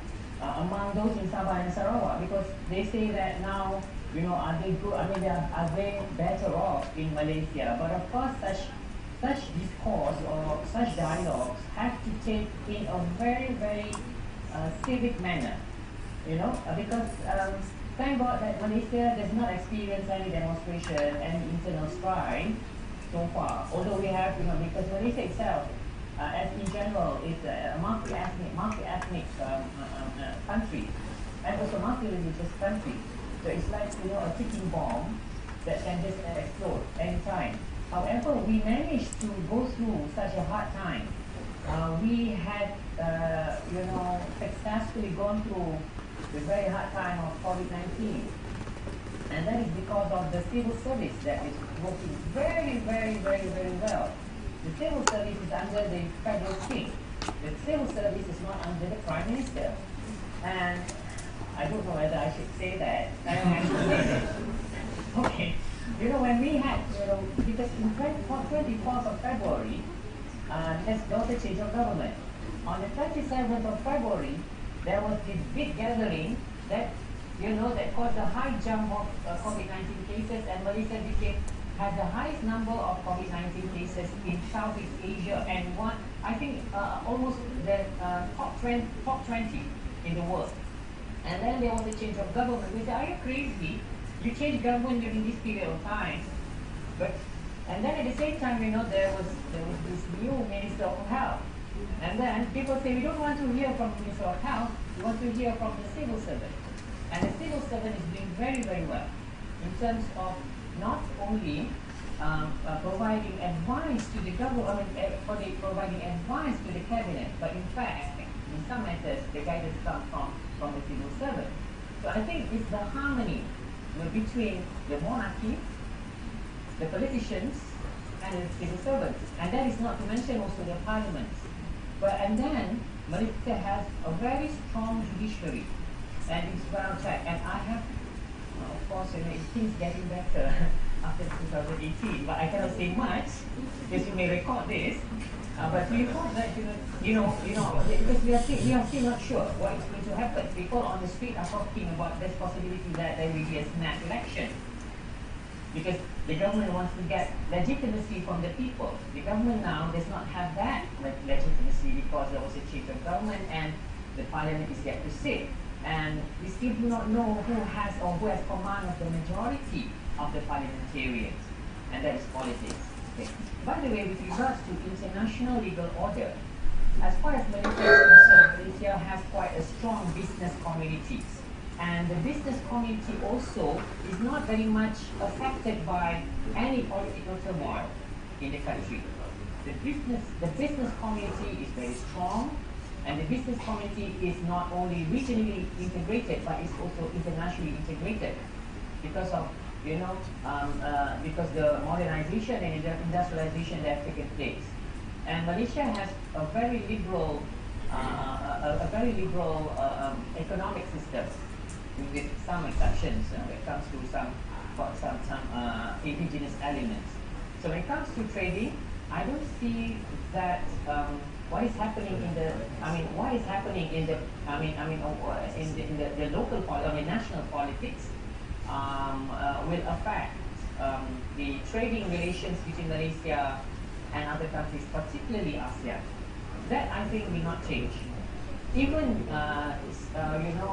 very difficult issues such as the South China Sea or bilateral issues with our neighbors, that also may not change, because the legal system itself, I think, is very much has a built-in kind of characteristics.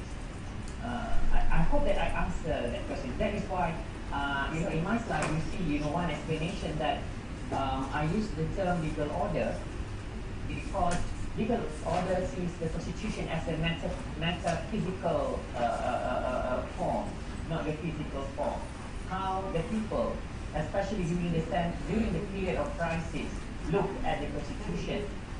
We have, for example, the lockdowns imposed by the government, which are very harsh to some people, but I think it's very, very important to our country, because our country is, we have many foreign workers. There's so many foreign workers, we depend on foreign workers. And some of the foreign workers, they are not, I'm not saying that they are not, they do not have good medical record, but we cannot control their things which the government cannot control. That's why when they impose what they call as the enhanced movement control order, some people look at it as something which is quite oppressive. But I tell you, some of the international reports are not true. You can ask, those people in Malaysia, some of them, the foreigners in Malaysia. That is for the lockdowns. They are imposed by the executive.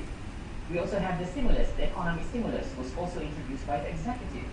It was not tabled in the parliament.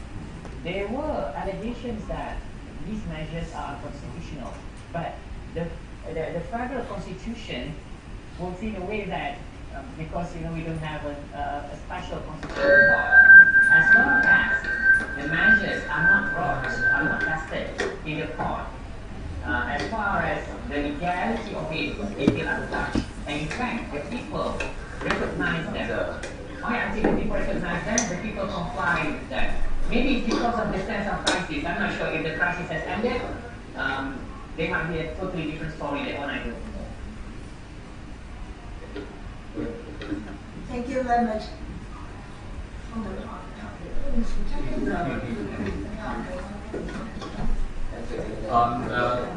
Tôi xin phép dịch lại ngắn gọn đối với phần trình bày của giáo sư Ahmed. Giáo sư trình bày rất là nhiều vấn đề liên quan đến câu hỏi của cô Dương, mà chủ yếu xoay quanh vấn đề về chính trị. Chúng ta biết là đối với lại bản thân Mã Lai thì nó là một cái quốc gia đa chủng tộc, đa tôn giáo, và cái vấn đề chính của nó liên quan chủ yếu là hai cái tỉnh mà anh biết là ở khu vực đảo Borneo là Sarawak và Sabah, thì nó có những cái tư duy và tư tưởng mong muốn là độc lập, cho nên là người ta nói có thể phát hiện bom bất cứ lúc nào ở cái khu vực này, cho nên an ninh của nó thì cực kỳ nghiêm ngặt. Và chính quyền trung ương ở bán đảo Malaysia thì họ luôn luôn muốn quản lý đối với lại vấn đề này. Ngoài ra thì còn an ninh trong Biển Đông, mà Malaysia cũng có những cái quyền lợi liên quan trong lĩnh vực này. Ông trình bày tập trung đối với lại dịch Covid-19, đối với lại bảo lưu trật tự pháp luật của Malaysia. Trong đó thì chúng ta thấy là vào tháng 2, thời điểm tháng 2 thì Malaysia là một trong những nước mà dịch nặng nhất Đông Nam Á và nằm trong top 20 thế giới. Thì ở đó có một cái cơ quan, đó là bộ phận dân sự trực thuộc chính phủ hoàng gia. Họ đã có những cái hoạt động rất là tích cực để bảo vệ đất nước. Và trong đó thì họ đã có cái sự phối hợp với lại Bộ Y tế để có thể là giải quyết những cái vấn đề về dịch bệnh. Và trong đó thì thực hiện cái lệnh cách ly xã hội, đặc biệt là đối với người nước ngoài. Thì cái này ổng so sánh ngầm với lại Sinh á, các thầy cô và quý vị đại biểu, tại vì Sinh thì nó bị bùng phát dịch liên tục mà liên quan đến lao động nước ngoài, nhưng mà Malai thì họ làm tốt hơn, mặc dù cũng là một nước có rất là đông lao động nhập cư, nhưng mà họ kiểm soát được đối với lại vấn đề y tế, cho nên là nó mang chất thành công. Ngoài ra thì đối với lại Malai thì từ năm 2018 thì nó có cái biến động lớn về mặt chính trị, và theo đó thì nó thay đổi bộ máy nhà nước và nội các, đặc biệt là hệ thống tòa án nó đã có cái sự phát triển và thay đổi vượt bậc và tạo ra cái uy tín cho xã hội. Về hoạt động thương mại thì Malai có danh tiếng trong cộng đồng thương mại thế giới cũng như là ở khu vực, và nó được tạo ra bởi cái sự đoàn kết và tin tưởng trong cái hệ thống pháp luật và tôn giáo của mình.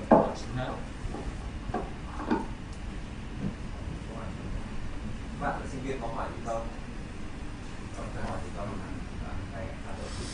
Sinh viên rồi, sinh viên rồi em phải có micro. Không cần. Em nói đi. Em nói. Em nói tiếng Anh không? So I have a question for Malaysia. Em đứng đây giữa này, em đứng đây giữa.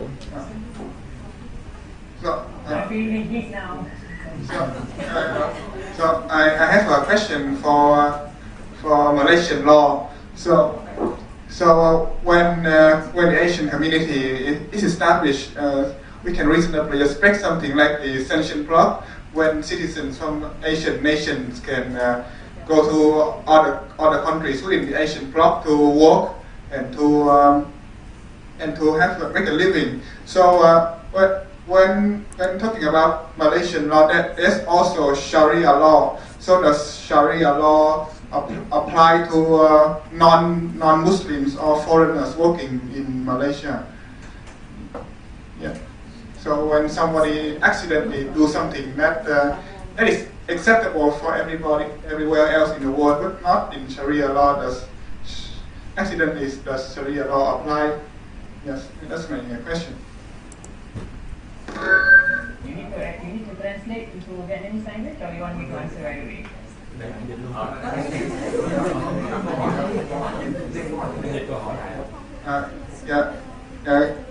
Cái câu hỏi là giống như là luật Sharia có áp dụng cho những người không phải đạo Hồi hay là những người nước ngoài đang ở Malaysia không? Okay.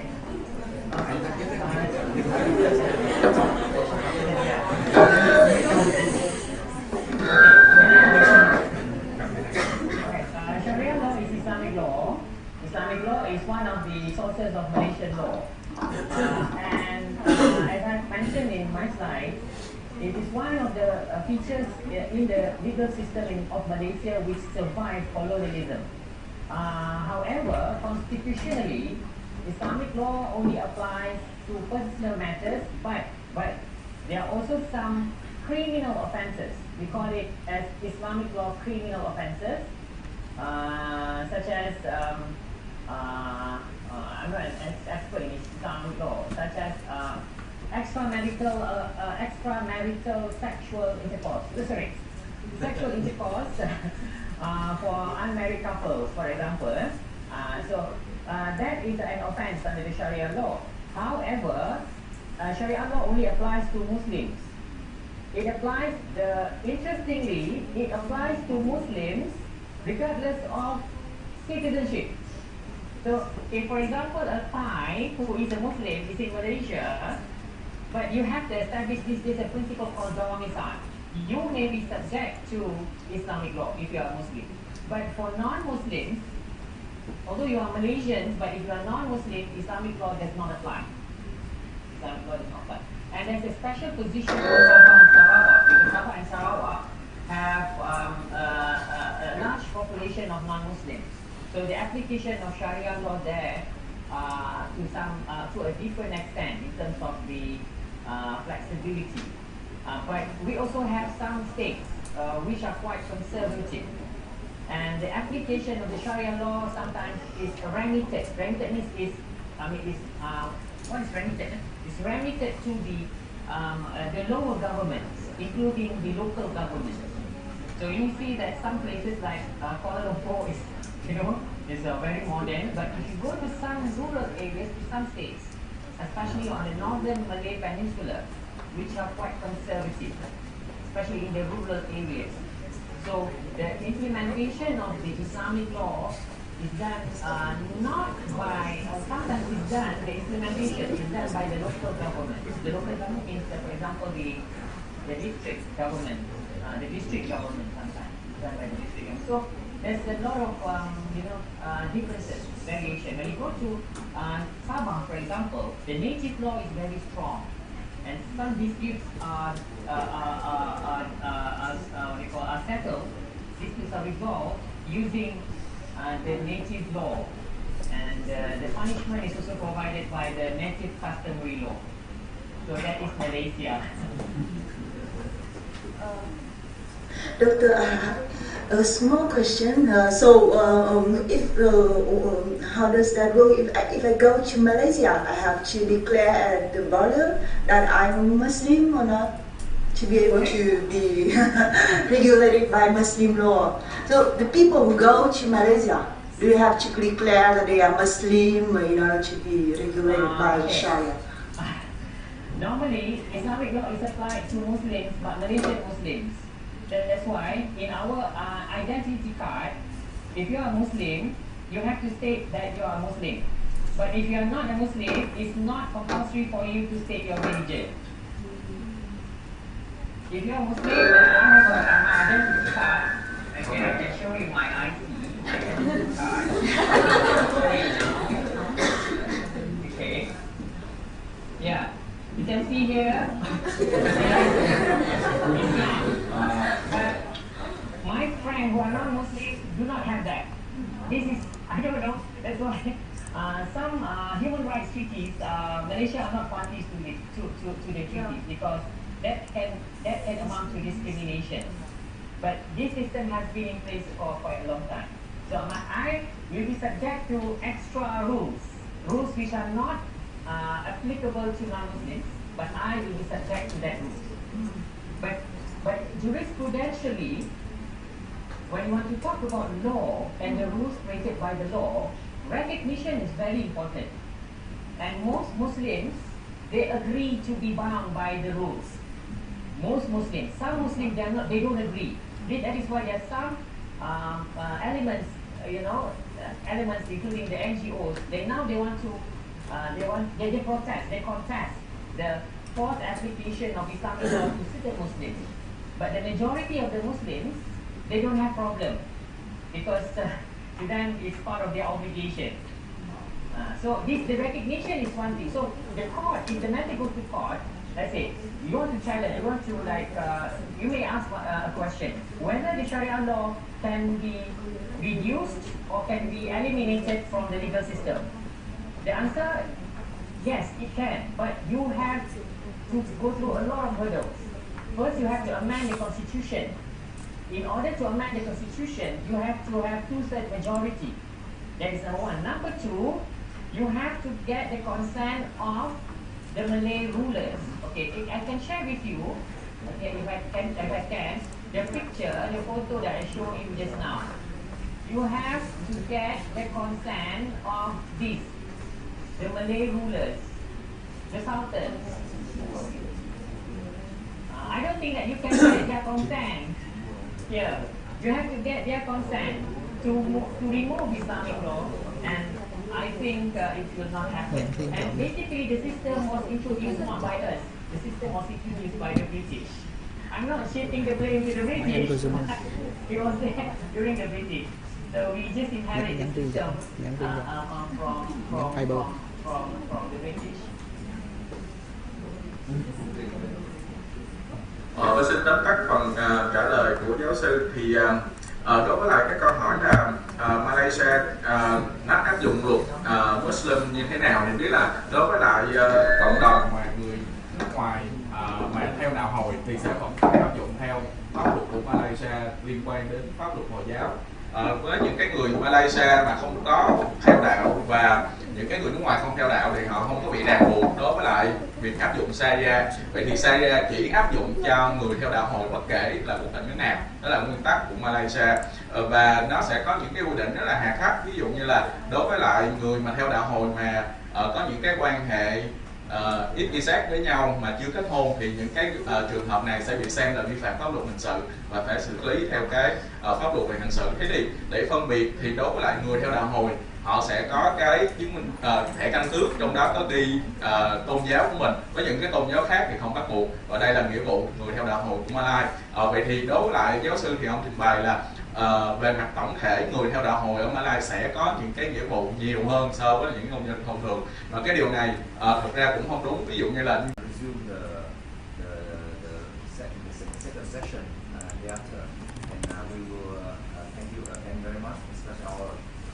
for the presenters who have given a very interesting and useful information about the ông nói là có gì thì nói, ông qua Viber, ông cứ đưa số điện thoại của ông, em ép số điện thoại vào Viber là xong. Đây nè, ép cái số điện thoại ông qua Viber nè.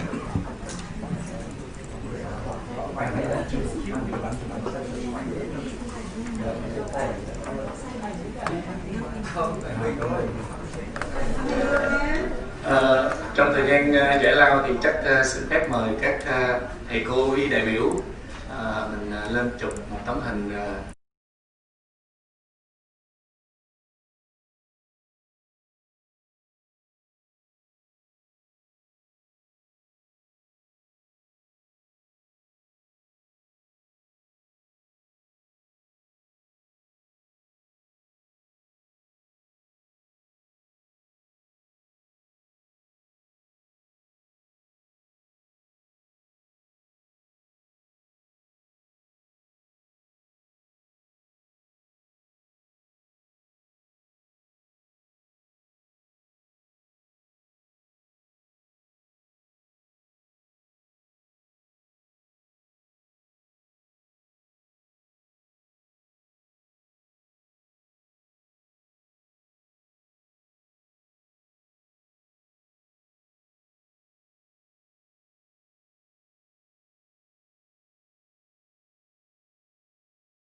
Ahmad. And because of the time constraint, so we have decided that we will start immediately with the presentation of Dr. Monchai Sujisa, the Dean of the Law Faculty of Chiang Mai University. And he's a very close friend of our faculty. And with this, we would like to invite you, Professor Monchai, to have a presentation about the legal system of Thailand. Thank you very much. Thank you very much, Dr. Jun. Can you hear me now? Yes, very well. Okay. Yeah, good to see you again. Good to see the colleague from Ho Chi Minh City Law University again. This time we see from the Zoom, but hopefully next time you can come to Chiang Mai. Thank you for the invitation. So let me share your slides. I'll start. I will go quick so we can have the discussion time.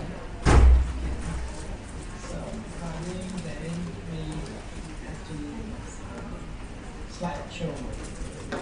Yeah. This is the slide is about the law and court system. Also, this slide has been shared a little bit, but the emphasis of this presentation is about law and court system in Thailand. It may not cover all of the things about the legal system, but at least it provides important point of the law and court system in Thailand. So let's move on to the outlines of the slides. First thing we have to understand is about the hierarchy of the laws in Thailand. And the second is about legislation process in Thailand, and also the Thai court system. And the first part is, if we have time, I will show you how the law profession in Thailand has been in place, how they study law and then become the law professions in Thailand. Let me start on the hierarchy of the law, because Thailand is a civil country, civil law country. So we have to have the law in order to enforce the law. It's not like the common law. So the authority or the court has to rely on the law or the past law. So the first hierarchy of the law is the constitution. We call the Rat Thammanun in Thai language. Is the highest law in Thailand. So every law has to abide by the framework of the constitution. Then we move a little bit down to the second rank is the organic law, which is similar like the acts, but it's clean that adhere with the framework of the constitution. So this is the most important law in Thailand. So constitution and organic acts. Later, the government normally use the power by the acts or the bill, and the acts and the bill or the bills are passed by the parliament, which I will explain to you later. And if there is important situation or crisis situation, government can issue the emergency decree, which we call the royal decree, the royal ordinance, which equally similar to the acts or the bill, which has to be passed by the parliament. So normally, if the government or the cabinet pass the emergency decree, they have to bring the emergency decree into the parliament and then to pass as the act. And then we move a little bit down to the fifth rank is the royal decree. Royal decree normally enact based on the acts. If there is the acts as a framework, as umbrella, then the royal decree is under subordinate law from the acts. And later, if there is the power from the acts given to any minister or ministry, then there will be the issuance of ministry declaration. So the biggest umbrella is constitution, but the most important law in Thailand mostly, which we have to enforce, is the acts. Yeah. So by the acts, the minister in any ministry can issue their power by ministry declaration. So this is kind of like the hierarchy of the law.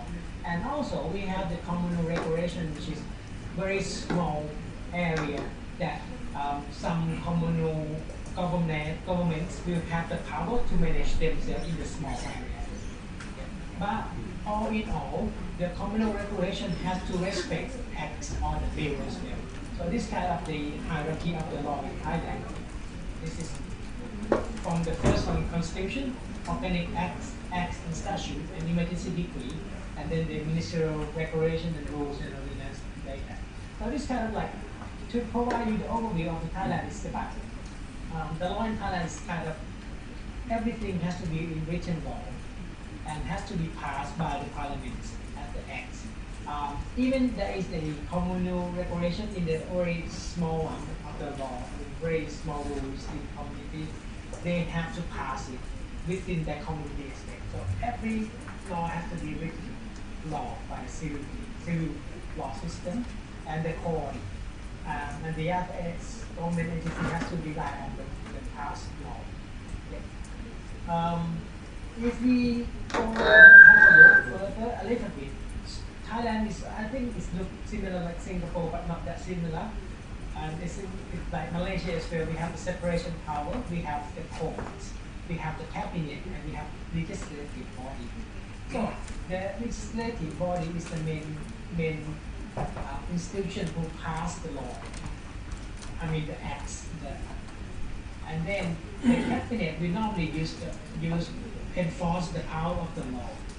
And if there is any conflict that the power may not entrust to the cabinet, then this will be decided by the court. So it's kind of like separation of power and balance of power. So check and balance of power.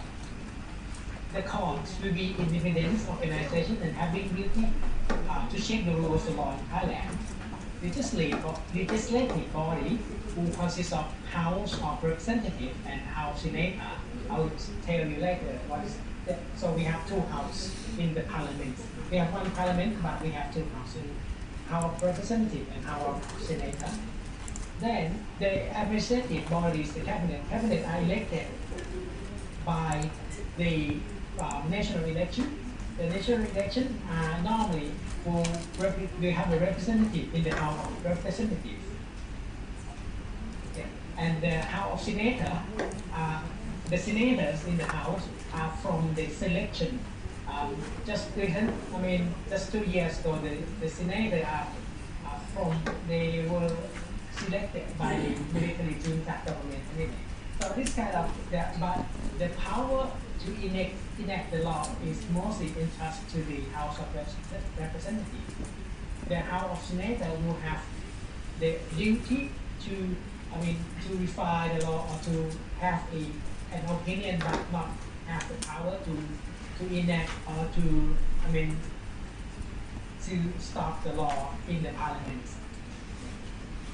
So this is kind of like the overview of constitutional separation of power. You can see that the highest institution in Thailand, like Malaysia, is the king with sovereignty.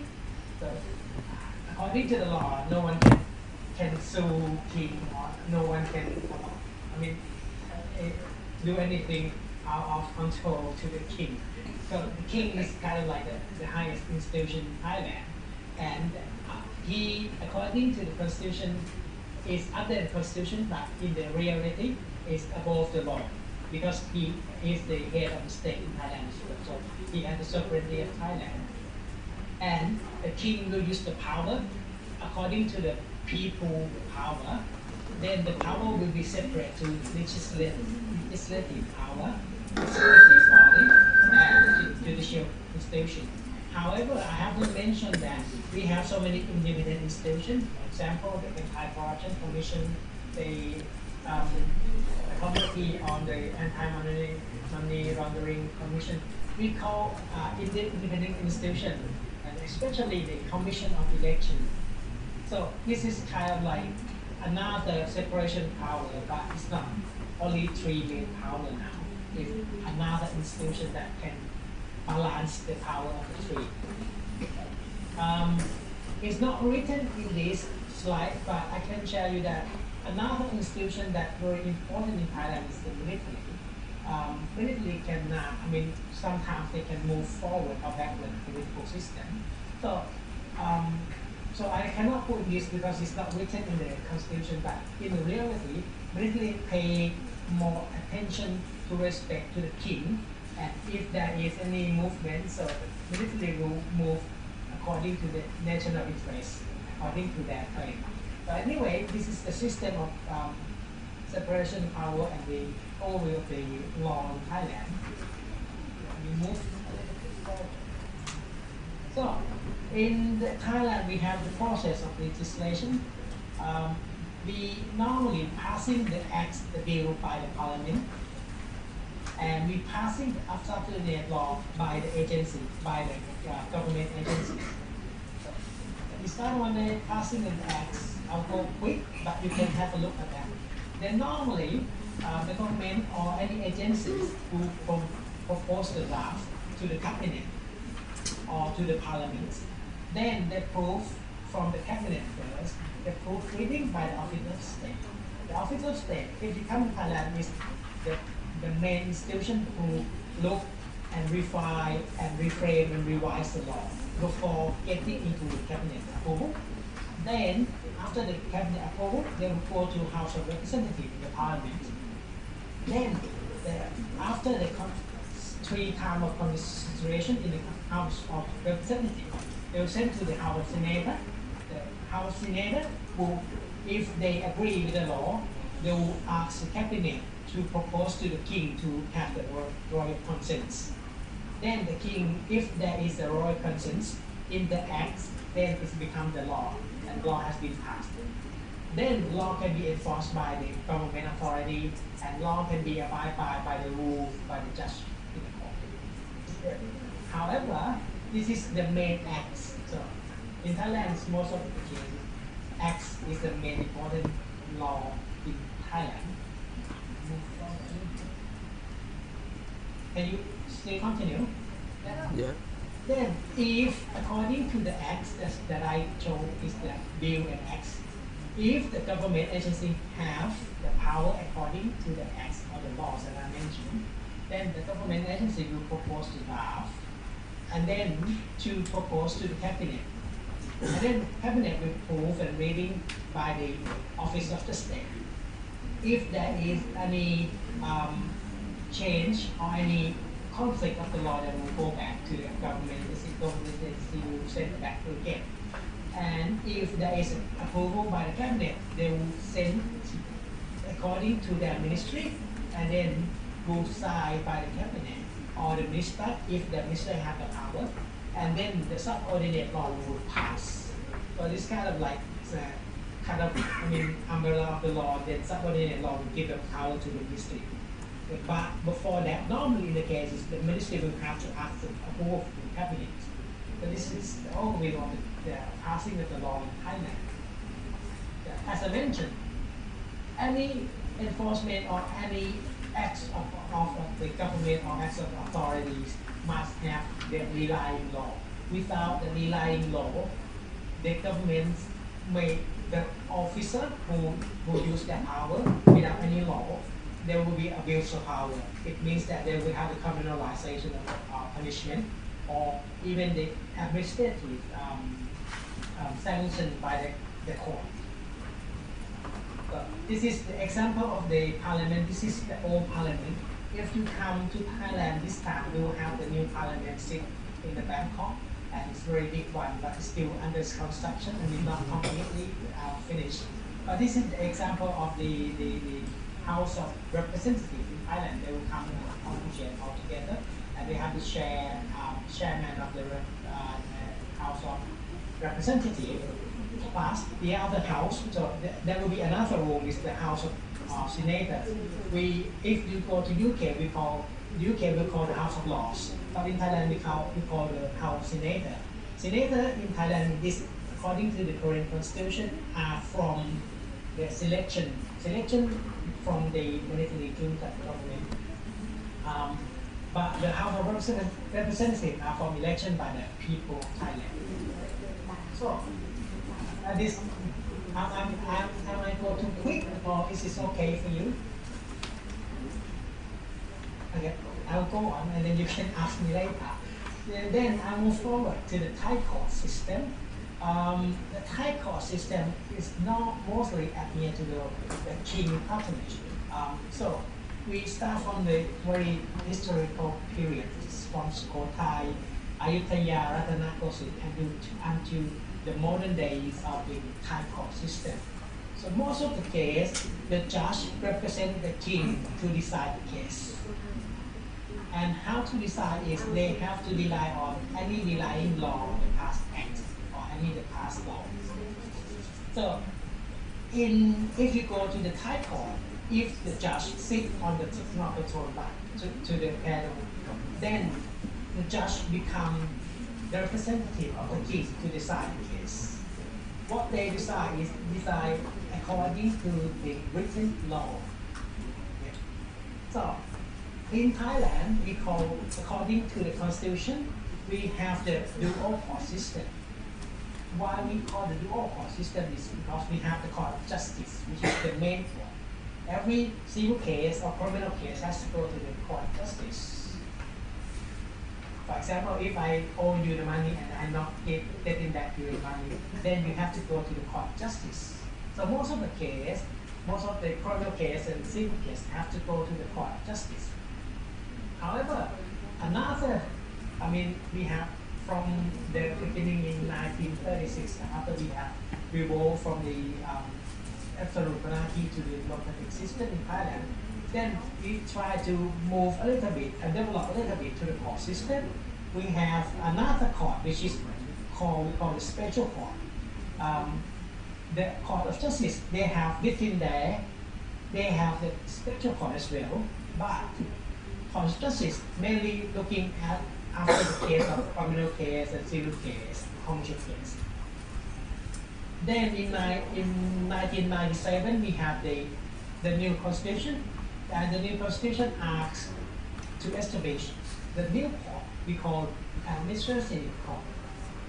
The important point of administrative court is to decide the case that has the conflict with the government. Because during the past, the government seems to have more power than the people. When the case goes to the court of justice, normally the government will win. Then, according to the constitution in 1997, they changed the policy. Then they changed to develop administrative court, in order to make sure that administrative court can decide the case that has the conflict between the government and people, and between the government and the government. So this is another dual court system. And also, according to the past constitution, we have in 1997 as well, we have to establish the constitutional law, which the court has the power to decide the case if there is any conflict with the constitution, or if you want to interpret the constitution, you have to go to the constitutional court in order to ask whether that interpretation are conform with any other law or not. If you think that the law is not abided by the constitution. And also we have the military court as well. Military court will decide all the case within the military case. If you have breached the military law, then you have to go to military court. Okay. So let me go quick on the court of justice in Thailand. The court of justice in Thailand, we have 3 levels of court. So we start from the court of first instance, and then go to the appeal court, and then to the Supreme Court. Yeah. So if you have the chance to submit the case to the court of first instance, and then if you not agree with the decision of the court, then you go to the appeal court. And then if you not agree with the appeal court, you have to go to the Supreme Court. And the Supreme Court is the last one, the branch of the court. But however, some bigger case, for example, like more than 500,000 baht, you have to go to the Court of Appeal directly, and then go to the Supreme Court. It depends on the case. And then in the Court of Justice, they have the specialized court. For example, the labor court, tax court, IP and trade court, and bankruptcy court. So it depends on the case that you have to ask for the permanent Court of Justice. So let me get back. If there is the case about the conflict between the government and people, that case will not go to this Court of Justice because it's not under the jurisdiction of the Court of Justice. So I will not go into detail, but the Court of First Instance will have so many. I mean, we will be able to hear the civil case, criminal case, within the provincial court, within the provincial areas or the Quang area. Quang is smaller than the province anyway. But in Thailand, we have 77 provinces. So each province will have one court, or even more than. Because in the rural area, they have another court. For example, in Chiang Mai, so many courts, in provincial court in Chiang Mai, and the other nearby Chiang Mai. So this is the overview of the court. Then, if it's about if there is a small case or criminal case, they can go to the Court of First Instance. However, if the case is involved with the higher possibility of the criminal or this commercial case or commercial contract, they can go directly to the appeal court as the first instance. So it depends on the system. This is the example that if you see this San Aya, it means we call criminal court. It's located in Bangkok. And then municipal court, I'm not going into detail, but it's smaller court. But we consider as the court of first instance in Thailand. This is the example of the court. This is the provincial court, which decided case in the provincial court. And also we have the juvenile and family court as well. So we have, if there is any case about family, if there is any case about children's that they conduct this infringement of any law, they will have to go to this court. Because we provide a special platform only for juvenile and family, which has their concerns. We have developed this for many years. We think that the juvenile and family court, we have a special consideration, so the court has to be, very cautious. And the judge in the family court first are from the Court of Justice, and they have two additional judge. Most of the cases are from the provincial area who knows the people in that provincial.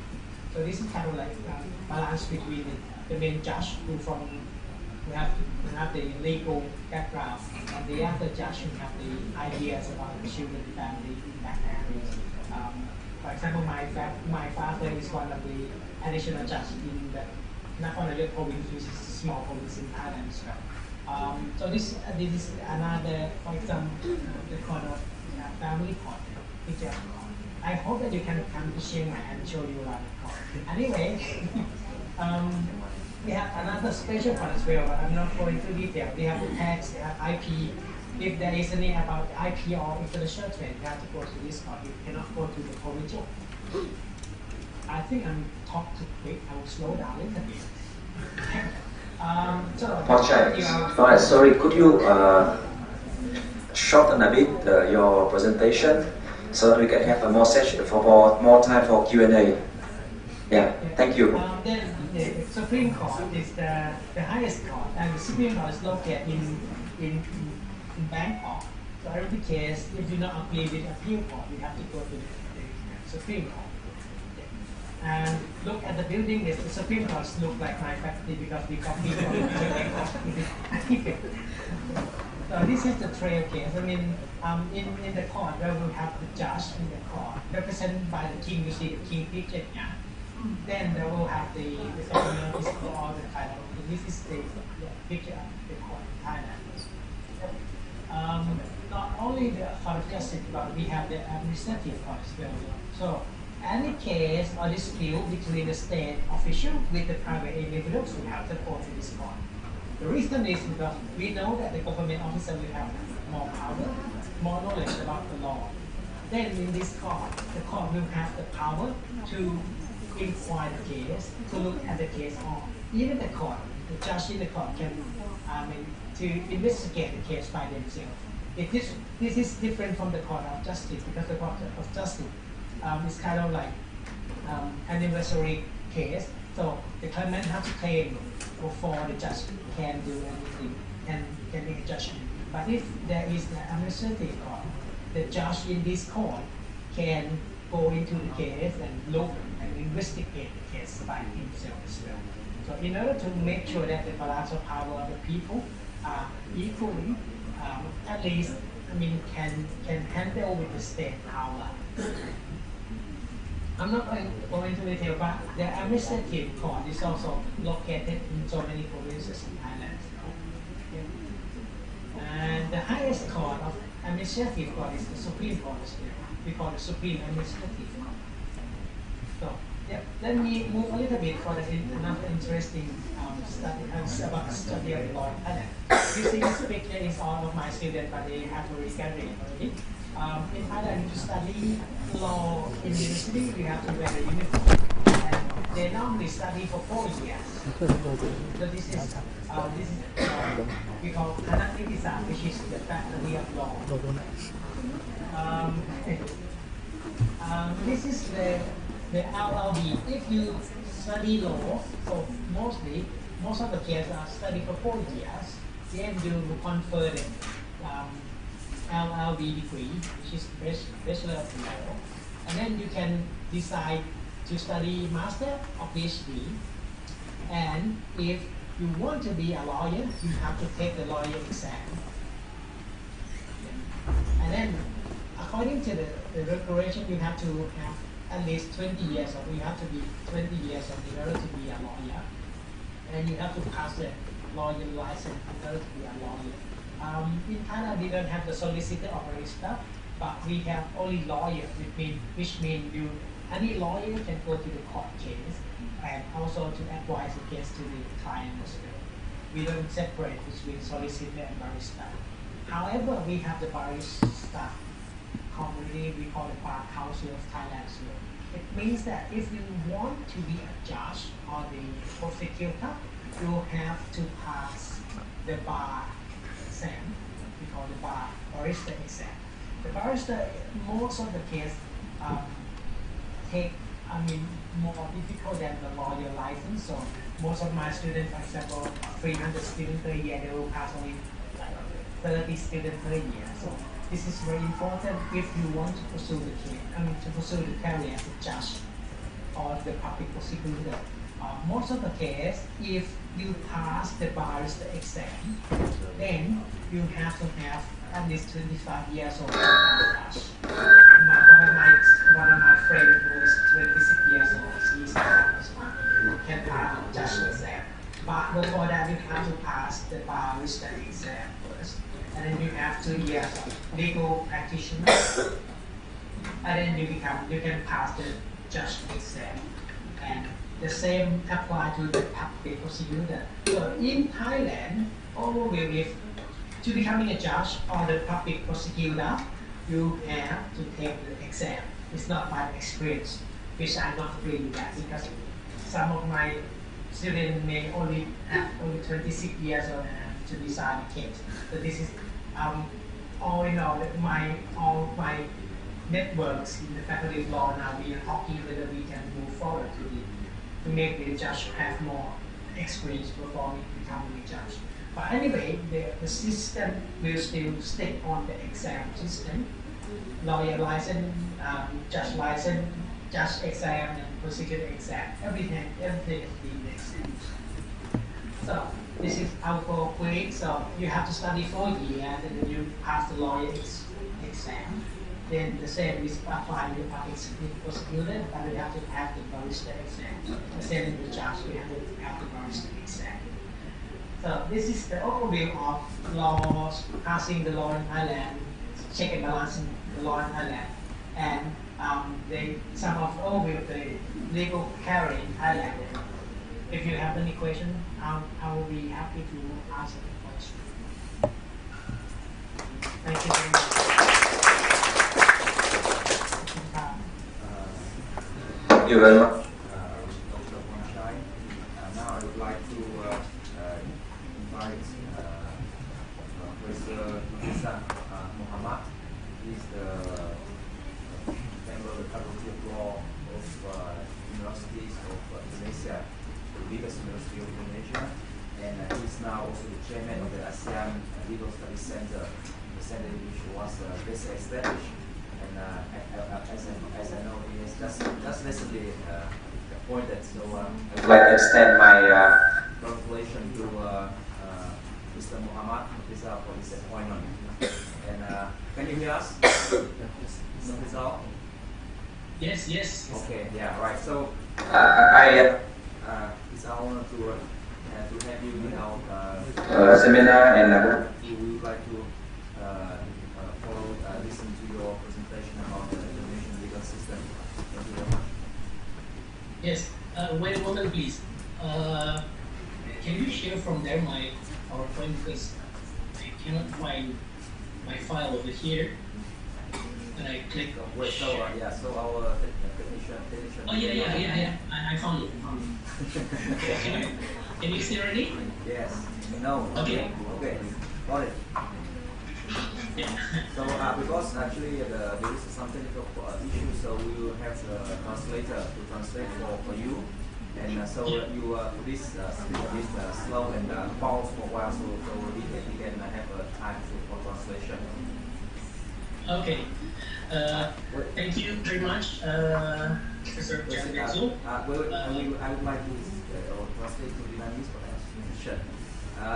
Xin được giới thiệu với cả các em sinh viên và các thầy cô là hôm nay thì tôi được rất là mời giáo sư Muhammad Rizal, hôm nay là học viên của Khoa Luật của Trường Đại học Quốc gia Indonesia. Đây là trường biểu tượng của Indonesia, và đây là một trường rất đặc biệt vì cái trường này đóng góp rất nhiều cho cái quá trình học luật của Indonesia. Đây là trường lớn nhất của Indonesia, và có rất nhiều các cái học giả của trường quốc tế hàng đầu của châu Á đang làm việc ở đây. Hiện nay thì Ông Muhammad là chủ tịch của trung tâm pháp luật ASEAN, và tôi rất là vinh dự mời ông tham gia buổi seminar hôm nay của Khoa Quốc tế. Và thì ông sẽ giới thiệu về cái pháp luật Indonesia, và rất là mong các bạn có thể tham gia tích cực hơn so với cả cái sau khi ông Rizal được kết thúc thì mời bạn đặt câu hỏi để chúng ta có thể trao đổi nhiều hơn về các vấn đề liên quan tới luật Thái Lan và luật Malaysia như là nó. Yeah. Please. Okay. Thank you very much, Professor Chan. I'm very happy. I'm very pleased. Very honored to get the invitation. Your invitation to be one of the presenters of this webinar, online seminar. Actually, I'm a bit jealous to see the view from Vietnam here, because you are all already can gather in one room without using any masks. I'm very happy to see that, actually, because in Indonesia our situation is still very bad, and on the list of the victims in Indonesia is still number one in countries. So please pray for us. Sorry, Professor Mohammed, I would like to take a brief translation. Giáo sư Mohammed,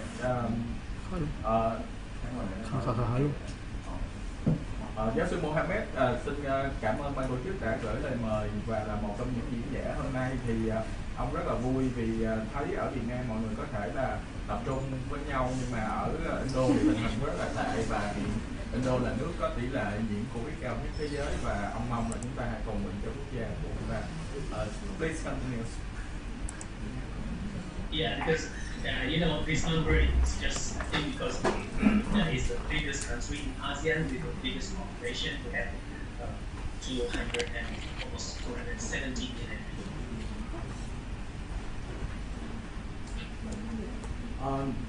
Indonesia là nước có dân số đông nhất ở Đông Nam Á với 270 triệu người, khoảng 270 triệu. Yeah.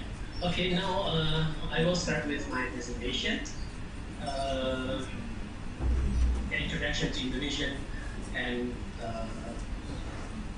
the legal system, the system and governance. The facts in Indonesia, actually our area is almost 2 million kilometers, 15th largest in the world. We have 17,500 islands, so we are very rich in the number of islands. Of course, because it's the largest island. And our population now today is about 273.5 million. The number of population, the 5th largest in the world. And we have 34 provinces from the west until the east. We have one united language, but in the real life, actually, we have 719 traditional languages. You can imagine that. It's very, very, very the toughest job I think in the world to be the leader of Asia. Yeah. And then we have 6 official religions, and other than religions, we have there are 6 officials: Islam, Christian, Catholic, Confucius, Hindu, and Buddhism. And other than that, we also have 187 traditional beliefs. That's the fact in Indonesia. Đối với lại Indonesia thì chúng ta thấy là ông sẽ trình bày về nhà nước và hệ thống pháp luật. Thì một số cái dữ liệu của cái quốc gia này thì Indonesia rộng gần 2 triệu km vuông với hơn 17.500 hòn đảo, và đây là quốc gia có đảo quốc lớn nhất thế giới với dân số 273,5 triệu người, được chia làm 34 tỉnh với 719 ngôn ngữ khác nhau. Cái việc mà trở thành người lãnh đạo của Indonesia là một cái công việc rất là khó khăn. Về tôn giáo thì được chia làm 6 tôn giáo là đạo Hồi, đạo Thiên Chúa, đạo Hindu, đạo Phật, và với 187 tôn giáo khác ở trên khắp cả nước. Please continue. Okay, next slide. The history of Indonesian law. Now we adopt a civil law system based on the Roman and Dutch model, because the Dutch colonial occupation for about 350 years left a legacy for Dutch Roman law, which is reflected in the Indonesian civil code, commercial code, as well as criminal code. The main character, as we know, the civil law system, unlike Anglo-Saxon or common law system, judicial decisions or precedents are not a source of law in Indonesia, except the judgment of the Constitutional Court. Following our independence in 1945, the nation started to establish its own modern Indonesian law, modifying existing Dutch legal principles and drawing from the customary law, we call it adat law, that existed before the Dutch colonization, as well as Islamic law or Sharia law, which applies to Muslims. Về mặt lịch sử thì chúng ta biết Indonesia là một cái quốc gia thuộc hệ thống pháp luật châu lục địa dựa trên pháp luật của La Mã và Đức. Thì Indonesia là thuộc địa của Hà Lan trong 350 năm, và khi mà người Hà Lan rời đi thì đã để lại cái di sản pháp luật cho cái quốc gia này. Nó được thể hiện rất là rõ trong bộ luật dân sự, luật thương mại và luật hình sự. Không giống như là những cái quốc gia thuộc hệ thống luật Anglo-Saxon, thì ở Indonesia họ không chấp nhận án lệ như là một nguồn của pháp luật, trừ những cái phán quyết của tòa án hiến pháp. Sau khi độc lập năm 1945 thì quốc gia này đã thiết lập một cái hệ thống pháp luật quốc gia hiện đại. Trong đó nó đã sửa đổi những cái nguyên tắc trước của luật pháp Hà Lan và xây dựng một cái hệ thống pháp luật từ những cái tập quán Pháp đã được tồn tại trước thời kỳ thuộc địa Hà Lan, cũng như là pháp luật Sharia của đạo Hồi, và cũng được áp dụng cho cái cộng đồng người Hồi ở cái quốc gia này. Please continue, Professor. And the sources of law in Indonesia, the first one is legislation. So we have 2 kinds of legislations. The first one is primary legislation, and the second one is secondary legislation. Primary legislation means the constitution, because we adopted our constitution just one day after our independence, 1945. We call it, we named our constitution as the 1945 Constitution. The constitution in Indonesia is made or amended by the People's Consultative Assembly. And the secondary legislations, we call law or act, made by the House of Representatives together, share the power with the President. And also, other than law, we also have government regulation in lieu of law. So it's a kind of emergency law made only by the president. But hierarchically, the government regulation in lieu of law also has the same level with the law. And the constitutional court's rulings are also a source of law in Indonesia on the same hierarchy with the second rule species. Về nguồn luật thì Indonesia có cái nguồn luật quan trọng nhất là luật hành văn, và nguồn luật hành văn cơ bản bao gồm hiến pháp năm 1945. Trong đó nó quy định về nghị viện quốc hội. Nguồn luật hành văn thứ hai là bao gồm luật được ban hành bởi cơ quan nghị viện, tức là viện dân biểu và tổng thống. Trong những cái trường hợp đặc biệt thì việc ban bố lệnh về tình trạng khẩn cấp thì nó được thực hiện bởi tổng thống. Đối với lại những cái quy định của tòa án hiến pháp thì nó cũng được xem là nguồn luật và có vị trí ngang bằng với lại nguồn luật hành văn thứ cấp thứ hai. Please continue. And the second source of law is implementing regulations. To implement the laws or acts, we have two kinds of implementing regulations. The first one is on the level of national government or central government. Yeah, they are government regulation and presidential regulation, and other state institutions regulation. And below that, we also have regulation of ministers or other regulation of government institution. At the regional level, we have regulation of regions. We have provinces, regency, and municipality. So every region has its own regulation and implementing regulation. And then we also see, and you can see on this slide, besides president and vice president as the executive, we have the legislative branches. Our parliament consists of actually three institutions, and we have House of Representatives, the representatives of political parties, members, and we have People's Consultative Assembly, which is the before People's Consultative Assembly, I will explain about Senate of Provinces. Senate of Provinces is representative of the provinces.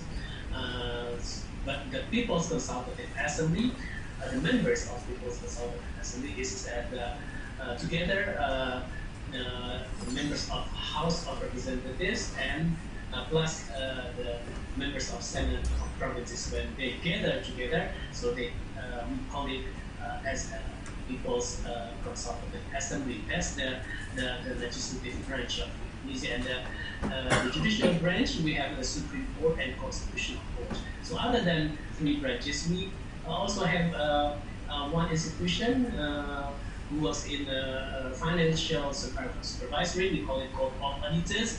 We also have central bank as the authority to control or to manage the monetary things. And we have also judicial commission. This is a kind of ethical institution for judges, and also they have function to elect judges also, to select. And then we also have electoral council. Because we have public elections, general elections, and at the regional level we have provincial government and region or municipal government. So provincial government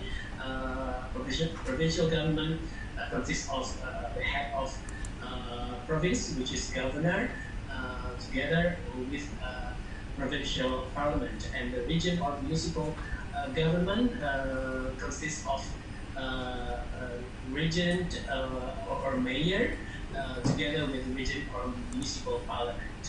And under the Supreme Court, you can see there are four types of courts. Thì đối với lại ông giải thích tổ chức chính quyền của Indonesia căn cứ trên hiến pháp năm 1945, thì trong đó nó sẽ bao gồm các thiết chế bao gồm hội đồng bầu cử quốc gia, tòa kiểm toán, ngân hàng trung ương, tổng thống, các phó tổng thống, nghị viện, cơ quan tư vấn của hội đồng tư vấn của nghị viện và các bộ, ví dụ như là về quân đội và cảnh sát. Về cơ quan lập pháp thì được tổ chức theo các mô hình là viện dân biểu, và những cái viện thứ hai là thượng nghị viện. Đây là cái viện mà nó được thành lập trên cơ sở những cái hội đồng bầu cử ở địa phương. Trong đó thượng viện sẽ là Senate và hạ viện là viện dân biểu. Ngoài ra thì hiến pháp còn thành lập tòa án tối cao cũng như là tòa hiến pháp, và ở cái cấp địa phương thì sẽ có cái tổ chức của chính quyền ở địa phương là cấp tỉnh và cấp huyện, và nó cũng sẽ có cái hệ thống tòa án trực thuộc. Và ở đây chúng ta cũng có thể thấy là ở Indonesia thì đối với lại hệ thống tư pháp thì nó sẽ có cái một số cái thiết chế liên quan đến Hồi giáo, đối với lại hội đồng tư pháp, đối với lại những cái vấn đề về tư pháp cũng như là về quân đội. Please continue. Yeah, you can see the institutions above the line. They are national institutions. So state institution, the main state institution, you can see there, Court of Auditors, they have different color. Yeah, President and Vice President. Court of Auditors is financial supervisory body. President and Vice President is the executive branch, and the three chambers or three institutions of legislative powers, and the judicial powers are held by Supreme Court and Constitutional Court. While other institutions at the national level, like Electoral Council, Central Bank, and Judicial Commission, and other bodies whose functions are related to judicial authority, we call it auxiliary state institutions. So other than the main state institution, we also have auxiliary state institutions. Ông cũng giải thích thêm với các chế định về kiểm toán, và tòa án này thì nó sẽ xét xử những cái vấn đề liên quan đến ngân sách, những cái vấn đề về thuế, cũng như là những cái thiết chế như là hội đồng bầu cử, cũng như là vai trò của tổng thống đối với lại cái việc chi phối những cái cơ quan trực thuộc chính phủ này. Please continue. Okay, now we can see here, yeah, the details, yeah, of our legislative authority. We have House of Representatives, 575 members. They come from multi-party system, and we also have Senate of Provinces. And when they gather together between the members of House of Representatives and the members of the Senate of Provinces, they become People's Consultative Assembly. Yeah. So you can see here the members of Senate of Provinces, actually 4 persons from each province. So we have 34 provinces. So altogether, members of Senate of Provinces, they are 136. And the legislative product of the People's Consultative Assembly is the Constitution, while the representative of the House of Representatives products is laws or acts. They are made together by the House of Representatives and the President.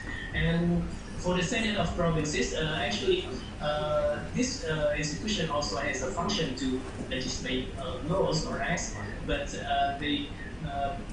this institution does not decide the law. So the decision of law or approval of law is only taken by the President and the House of Representatives. The Senate of Provinces can only propose laws or draft laws and discuss laws.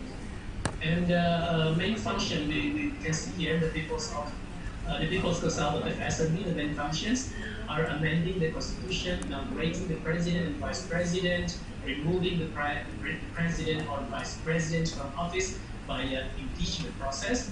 And the House of Representatives' main functions are legislating laws or acts. Yeah, the level, the steps of their work is drafting the law, discussing the law, deciding the law together with the President, And then the House of Representatives also approving. They also approved the state's budget, which is proposed by the government, and the House of Representatives also supervise the government and other states' institutions, and also selecting prominent states officials and various states commissioners. Yeah. Okay. Đối với lại cơ quan lập pháp thì ta thấy là Indonesia có 3 cơ quan lập pháp. Thứ nhất là Thượng nghị viện với đại diện của các tỉnh. Thứ hai là viện dân biểu. Những cái viện này thì được bầu chọn dựa trên nguyên tắc là bầu cử phổ thông. Và thứ ba là Quốc hội nhân dân.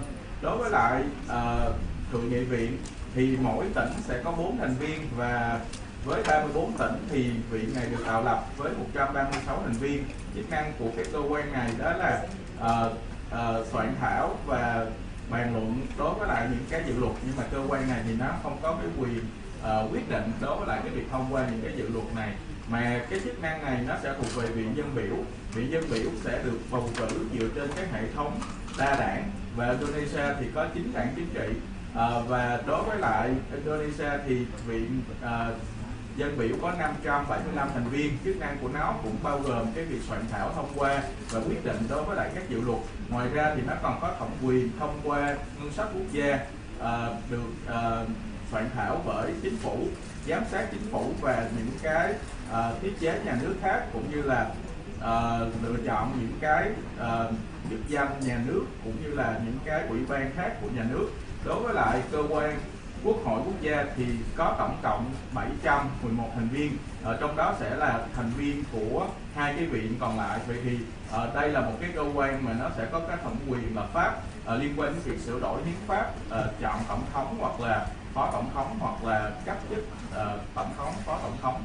Vậy thì mình thấy là nó sẽ có 3 cơ quan ha, nhưng mà thực tế thì cơ quan Quốc hội thì nó sẽ là cơ quan tổng hợp của 2 cái cơ quan lập pháp còn lại. Please continue.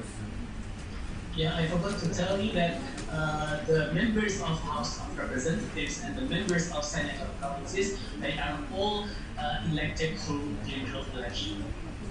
Đối với lại cơ quan lập pháp là Thượng viện và Hạ viện thì sẽ đều được bầu chọn thông qua hình thức bầu cử. Yeah. Okay. And next branch of powers is executive authority. We have a central government or national government. Actually consists of president and vice president. But the power, actually the central power is in the hand of president, while vice president, the job of vice president actually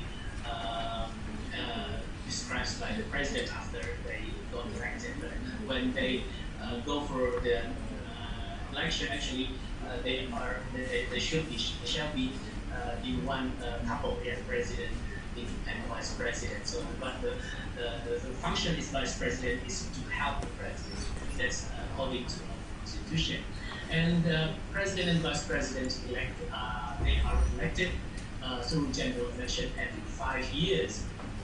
And as the executive power, the president is assisted by ministers of cabinet, military, police, attorney general, government institutions, and advisory council. And other president also have legislative power, which is making laws or acts. This power is shared together with the House of Representatives and the Senate of Provinces as the recommending institution. And then also the president of Indonesia, because this position of the president in Indonesia, actually he has 2 functions as the head of government, also head of the state, because we don't have the king. And besides executive power and legislative power, the president also has extrajudicial powers. Yeah, I made this term actually in November the last term, but to make it easy, I call it extrajudicial powers. President give amnesty, permission, clemency, and rehabilitation. Đối với lại cơ quan lập pháp thì đối với lại cơ quan lập pháp của Trung ương sẽ bao gồm tổng thống và phó tổng thống. Những người này sẽ được bầu cử mỗi 5 năm và được bầu cử từ các bộ trưởng, cơ quan quân đội, cơ quan cảnh sát, cơ quan kiểm soát những cái thiết chế của chính quyền trung ương và hội đồng tư vấn. Đối với lại cái thẩm quyền của tổng thống thì còn được mở rộng đến những cái lĩnh vực tư pháp như là đặc xá, miễn xá, đại khái là đặc xá, miễn xá. Please continue. Okay, now the judicial authorities, I think I have explained it before. We have Supreme Court and Constitutional Court. In the environment of Supreme Court, in the circle of the Supreme Court, we have 4 types of courts. Yeah? We have the first one is General Court to handle the general criminal law, civil law, and commercial law cases. We have Court of Religion for Islamic civil law cases. We have military court, and we also have administrative court. So all of these 4 courts is under the control or management of Supreme Court. Every type of court consists of the first instance court, Court of Appeal, and the highest level is the cassation at the Supreme Court. Đối với lại hệ thống thẩm quyền tư pháp thì đầu tiên là đối với lại tòa án tối cao. Chúng ta thấy tòa án tối cao sẽ được phân thành 4 tiểu tòa. Tiểu tòa thứ nhất là tiểu tòa thẩm quyền chung, nó sẽ xét xử những cái vấn đề chung về hình sự, dân sự và thương mại. Thứ hai là tiểu tòa về tôn giáo, thì nó sẽ xét xử những cái vấn đề về Hồi giáo nhưng mà liên quan đến lĩnh vực dân sự như là dân sự hôn nhân gia đình. Thứ ba là tiểu tòa về hình sự và thứ tư là tiểu tòa về hành chính. Đối với lại mỗi tiểu tòa thì nó sẽ bao gồm các phân tòa để xét xử, bao gồm là xét xử sơ thẩm, xét xử phúc thẩm và phá án. Vậy thì chúng ta thấy là đối với lại tòa án của Indonesia, tòa án tối cao nó sẽ có thẩm quyền xét xử kể cả sơ thẩm, phúc thẩm và phá án trong chức năng của mình. Please continue, Professor. Yeah, and besides the Supreme Court, we have another court, which is Constitutional Court. And the powers of Constitutional Court.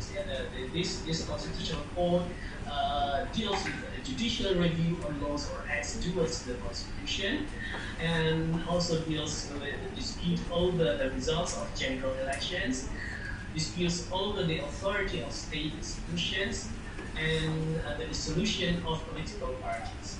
And one obligation, so as for powers, this court has one obligation is to rule on any attempt to impeach the president. So this court acts as the court to decide the case of presidential impeachment. Ngoài ra thì Indonesia còn có tòa án hiến pháp. Tòa án hiến pháp sẽ có thẩm quyền là giám sát tư pháp đối với lại luật và các dự đạo luật mà nó vi phạm hiến pháp, giải quyết những cái tranh chấp đối với lại kết quả của bầu cử phổ thông. Thứ ba là giải quyết những cái tranh chấp giữa các cơ quan thiết chế của nhà nước về thẩm quyền, và thứ tư là giải tán những cái đảng chính trị. Ngoài ra thì tòa án này còn có cái nghĩa vụ đó là phải thực hiện cái chức năng liên quan đến luận tội tổng thống. Please continue. And now I come to the legal professions. The obligation to work as to have a legal profession in Indonesia, we are obliged to the main requirement is to have first law degree, and after that we go to several kinds of educations or courses, like to become the practicing lawyer or advocate. We have to take special course, and to be the public prosecutor we have to be a civil servant, and there is an education for that. And to be a judge under the Supreme Court authority, we also have a civil servant education for that. And for public notary, there is a requirement to be a master of laws in public notary. Đối với lại nghề luật thì đối với lại sau khi có được văn bằng cử nhân luật thứ nhất thì người này phải trải qua khóa học đặc biệt để trở thành luật sư, và đối với lại trường hợp mà muốn trở thành công tố viên thì phải trải qua cái khóa học về đào tạo chức danh tư pháp. Đối với lại người mà muốn trở thành thẩm phán thì cũng sẽ phải thông qua cái khóa học về đào tạo chức danh tư pháp, để hành nghề công chứng thì phải có bằng thạc sĩ luật. Please continue. Okay. For the justices of the Supreme Court and Constitutional Court, they are selected through special process of recruitment. For the Supreme Court, the justices are appointed by the President from candidates nominated by the House of Representatives on the proposal of the Judicial Commission, while the Constitutional Court justices, 3 justices, there are 9 of them, 3 justices is elected by 3 justices are elected by the President, 3 by the House of Representatives, and other 3 by the Supreme Court. Đối với lại các chức danh tư pháp thì chúng ta thấy là nó sẽ là đối với lại tòa án tối cao thì cái quy trình bổ nhiệm đó là đối với lại những cái thẩm phán sẽ được đề xuất từ tổng thống, từ những cái ứng viên đã được thông qua bởi Hạ viện dựa trên cái sự đề xuất của Ủy ban Tư pháp. Đối với lại thẩm phán của Tòa án Hiến pháp thì sẽ bao gồm 9 thành viên, trong đó sẽ có 3 thành viên được tổng thống chỉ định, 3 thành viên được viện dân biểu chỉ định và 3 thành viên là được chỉ định bởi Tòa án tối cao. Please continue. Okay, this is my souvenir today, and this is the office of my rector of my university. Thank you. Thank you.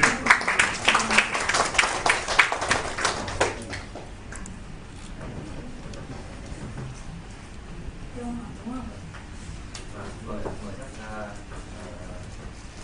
các thầy cô hỏi cho tôi nghĩ là đây cũng là câu hỏi chỉ cho Indonesia và tập trung cho các Malaysia và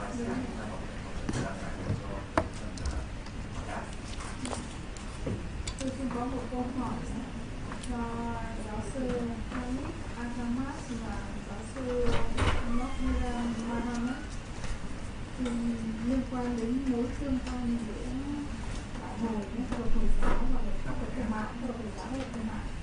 Ví dụ này, một người là Muslim nhưng đồng thời là doanh nhân. Trong trường hợp này ấy, thì các hoạt động thương mại sẽ được điều chỉnh bằng quy định nào? Trường hợp này, cùng một hành vi mà được điều chỉnh vào cả Sharia và pháp luật thương mại nhưng lại có sự mâu thuẫn nhau.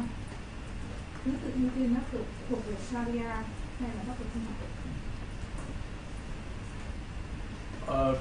Hello, Professor Ahmad and Professor Mohammed.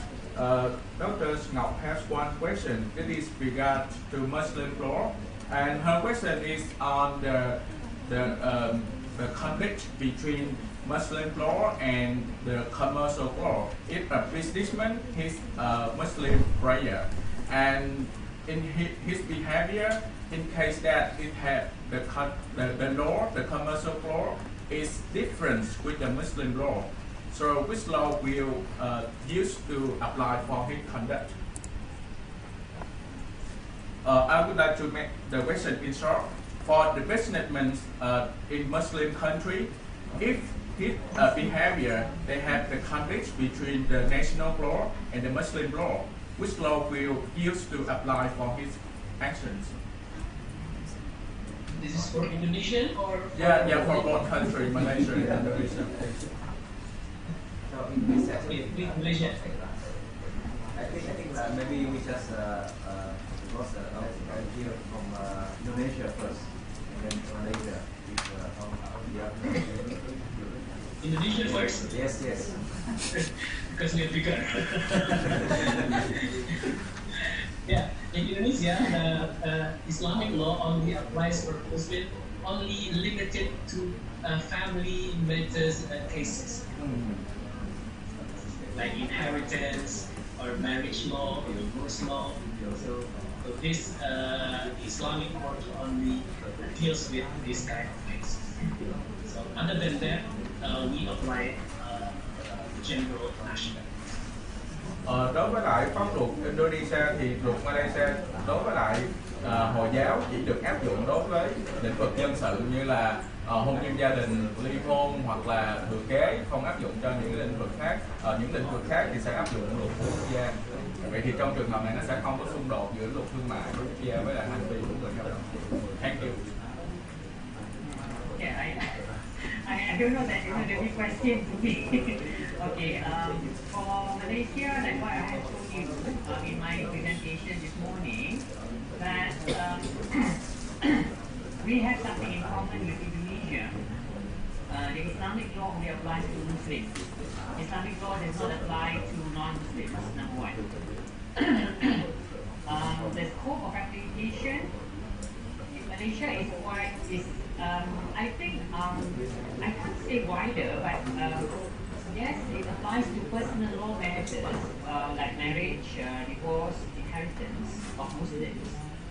But like what I have told you also, that there are some criminal elements, we call it religious crimes, where the Sharia court has jurisdiction, provided that you are a Muslim.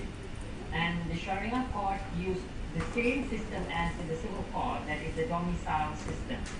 So it's a personal jurisdiction rather than territorial jurisdiction. But I want to explain a little bit, because I think when I say Islamic law also applies to Muslim who are non-Malaysians, I've just checked with an expert in Islamic law. It's very difficult for Islamic law to be applied to non-Muslim, to non-Malaysian Muslims unless he or she falls in love with Malaysian Muslims. Okay? Then he or she marries with Muslims in Malaysia, then the law will apply. Because it's personal law. The difference between Malaysia and Indonesia is the administration of Sharia law. Malaysia is a federation, uses a federal system.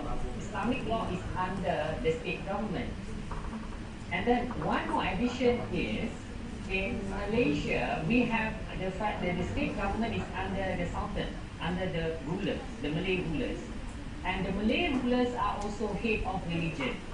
So in terms of the administration of Islamic law, it's totally separated from the administration of general civil law by the federal system, or within the federal system.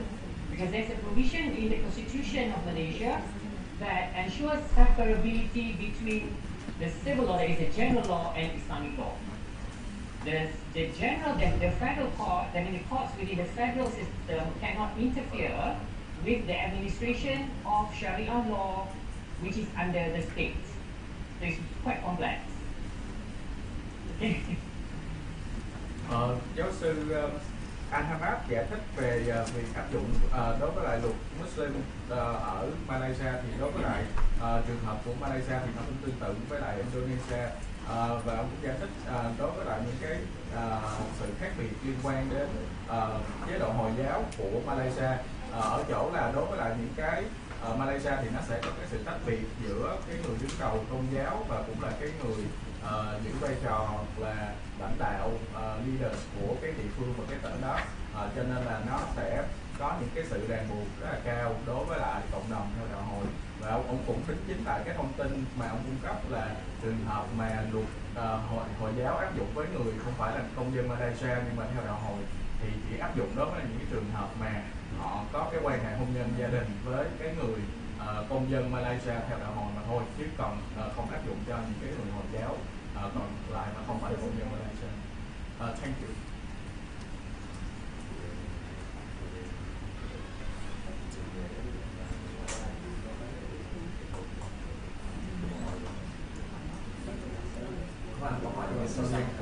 Không cần mít, không cần mít đâu bạn, mít tắt rồi, cứ nói luôn. Nói tiếng Anh luôn càng tốt.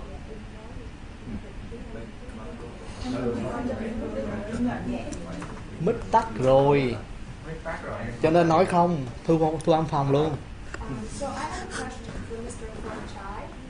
Well, you've mentioned that every regulation must be passed by the parliamentary.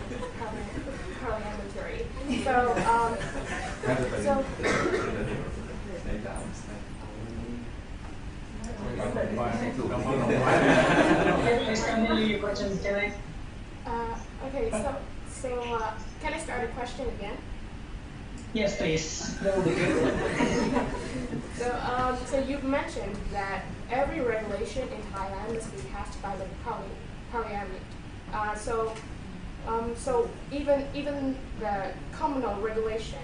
So what if there's a situation that maybe the authority must take initiative immediately? Okay. Can you hear me now? Hello. Yes, I can hear you now. Should I repeat the question once again? No, that's okay. You asked whether every regulation, like for example the communal regulation, has to pass by the parliament or not. The answer is no.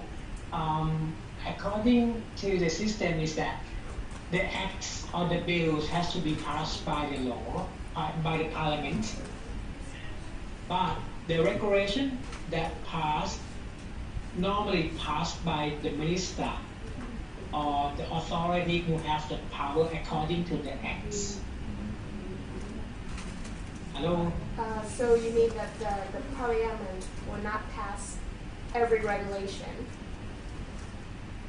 Yes, because the parliament will pass only the acts, which is the bigger law, the higher law. So the acts will give the power. For example, if I am the Minister of Education, I have the power according to the Education Act.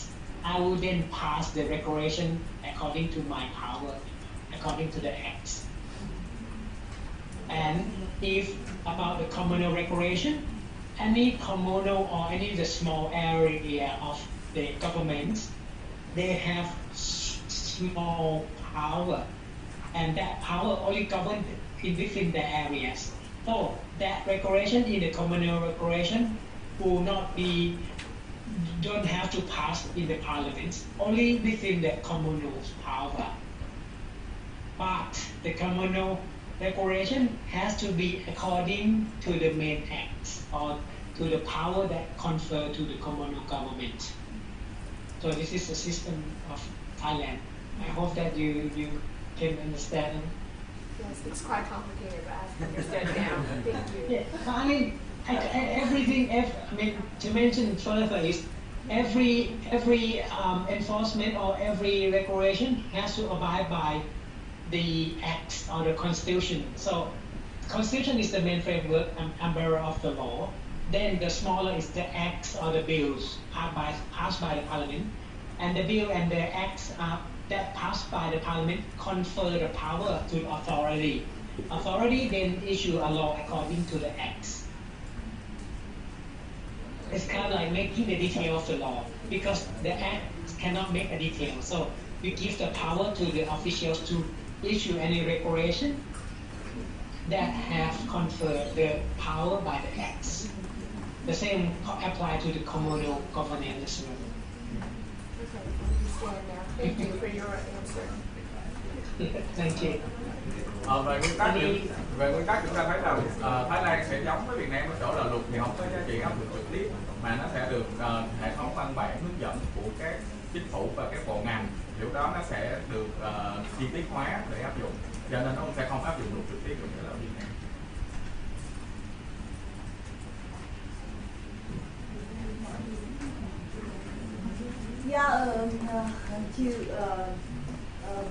Professor Bonchai. So I know well that you said that Thailand is a civil law system, just like ours, and you said that every law must be written. So what about customs law? You have customs law or something like that, and in our countries we have also a civil law system, but there are some kind of jurisprudence of the Supreme Court. You have something which is similar to that? Yes, we have. Yes, thank you for the question. I am about to further about that. Thank you too. Good to see you in there. Yeah, good to see you too. Hope that you are going very well. and your family too. Yeah, thank you. We have the custom law as well, but the custom law mainly apply to the small area. For example, the custom law in the northern area of Thailand or in the southern, which is the Islamic law, we apply the custom law, but only the small area. It means that if that area has a custom, we will not apply the main law of Thailand. However, the custom law may not be in conflict with the acts or the past law in Thailand. So it means that if you are, like for example, the custom law allow you to hit somebody, but according to the main civil law in Thailand past, the custom law may not conflict with the civil law. However, if the custom law is, they live in the community and they live like they have the culture, and the culture is not in conflict with the main civil law, then you can apply that custom law. Most of the case we give the custom law to the southern of Thailand, which is the Islamic area, and also some part that have the cultural areas, and we have the hill tribe people. We will allow them to have the custom law to apply. However, that custom law, according to the civil law system, may not conflict with the main civil law that passed by the acts or by the regulation of the minister. So this is my additional to that. Because we have the custom law, yes, we can apply the custom law. However, according to the main doctrinal civil law of Thailand, we say that the custom law may not conflict with the civil law that passed by the parliament. What about the jurisprudence? Yeah. What about the jurisprudence? Do you have jurisprudence? The source of the law, right? Or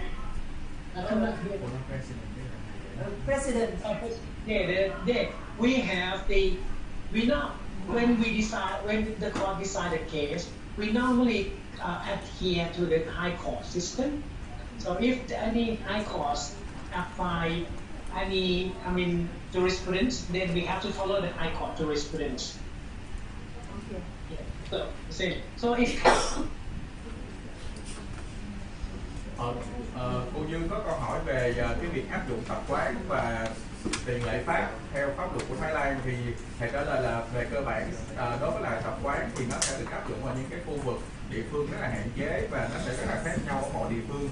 Trong đó chủ yếu là chia ra làm hai miền Nam Bắc. Đó là miền Nam thì Thái Lan có cộng đồng người Hồi giáo và họ có thể áp dụng những cái tập quán của đạo Hồi dựa trên cái nguyên tắc là không được trái với lại pháp luật của quốc gia.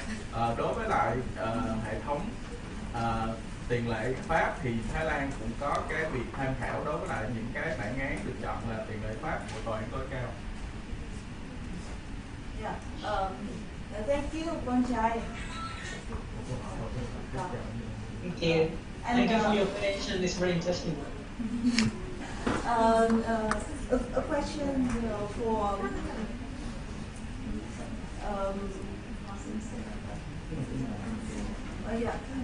Dr. Professor Nobrizan Muhammad. Yes. Yeah. At first, I would like to tell you that we are praying for your country, for you and your family, and that the God be with you, and hope that everything will come under control soon for you and your loved one and for your country, and hope that we'll be able to see each other soon in Vietnam or in Indonesia when everything will be back to normal. Yeah. Thank you very much. So Indonesia has at least 6 official religions, right? And you have the Sharia law, but not the other religions' law. Correct me if I'm wrong. In Indonesia, the Sharia law applies only to family marriage and inheritance issues, not for criminal cases like in Malaysia, right? No. No. And but one province in Aceh they apply.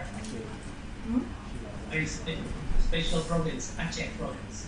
Okay. And does that raise the problem of some people raise the problems about discrimination like in Malaysia? Because the Muslim are treated differently from other religions. What do you mean? Discrimination in what sense? Yeah, I'm a Muslim. I'm treated differently from other people because they are Buddhists, they are Hindus or something like that. Yeah, our constitution does not recognize the discrimination. So maybe some people they have a personal attitude. Yeah, everywhere. I think like in America we can see now. Yeah, what's happening. But officially, it's not allowed to do discrimination for anything in your life. Yeah, in our life, it's forbidden to apply discriminative action, of course. Yeah. Okay, thank you. Cô Như có câu hỏi về vấn đề áp dụng pháp luật đó với lại những cái cộng đồng tôn giáo khác nhau. Thì mình biết là Indo có 6 cái tôn giáo chính thức: Hồi giáo, Phật giáo, Chính thống giáo La Mã, Cơ đốc giáo, Tin lành và Hồi giáo. Thì cái việc khác biệt tôn giáo này thì nó có cái hành vi phân biệt đối xử hay không? Thì thầy Mohammed tôi nói là có, nhưng mà chỉ có mỗi cái luật Hồi giáo rồi lại không có mấy cái luật khác. Và thầy trả lời là không có cái sự phân biệt theo hiến pháp, thì quốc gia này sẽ không có sự phân biệt. Và đối với lại việc mà áp dụng luật hồi thì chỉ áp dụng cho lĩnh vực dân sự, không áp dụng cho hình sự. Trừ tỉnh tự trị Banda Aceh thì họ sẽ có cái quyền áp dụng luật Hồi giáo trong lĩnh vực hình sự. Yeah, I think it's a very good question because your question, I think it is based on the number of Muslim population. Yeah, that's true. Indonesia has 90%. Yeah, out of these 217 million people, so 90% of us are Muslims, and we actually have the biggest number of Muslims in the world. Yeah, I think that's the question is I can understand you asked that question. Giáo sư Mohammed cũng trả lời thêm là rất là hiểu cái câu hỏi của cô. Thì vấn đề băn khoăn là đối với lại Indo thì nó là cái nước có cộng đồng Hồi giáo lớn nhất thế giới với 90% trong tổng số 270 triệu dân là người theo đạo Hồi. Cho nên cái câu hỏi này cũng rất là câu hỏi tức là một cái câu hỏi rất là hay.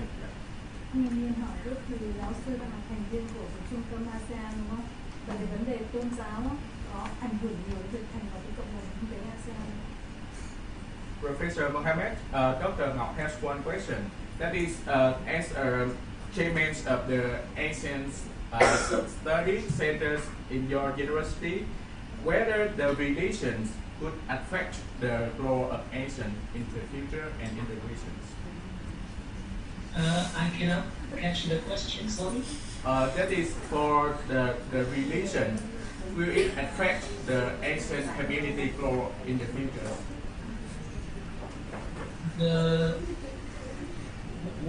What will affect the law of Asians?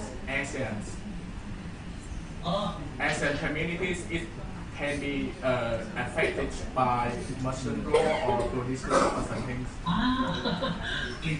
Yeah, we understand that now ASEAN, we don't have a common law other than a treaty that we have together. So as far as I know, I think we only, since the establishment of ASEAN, we only have agreements in politics, in trade and commercial things, but that's based on the principle of intergovernmental cooperation. But because you mentioned the institution that we just established in our university, in my faculty of law, we call it ASEAN Legal Studies Center.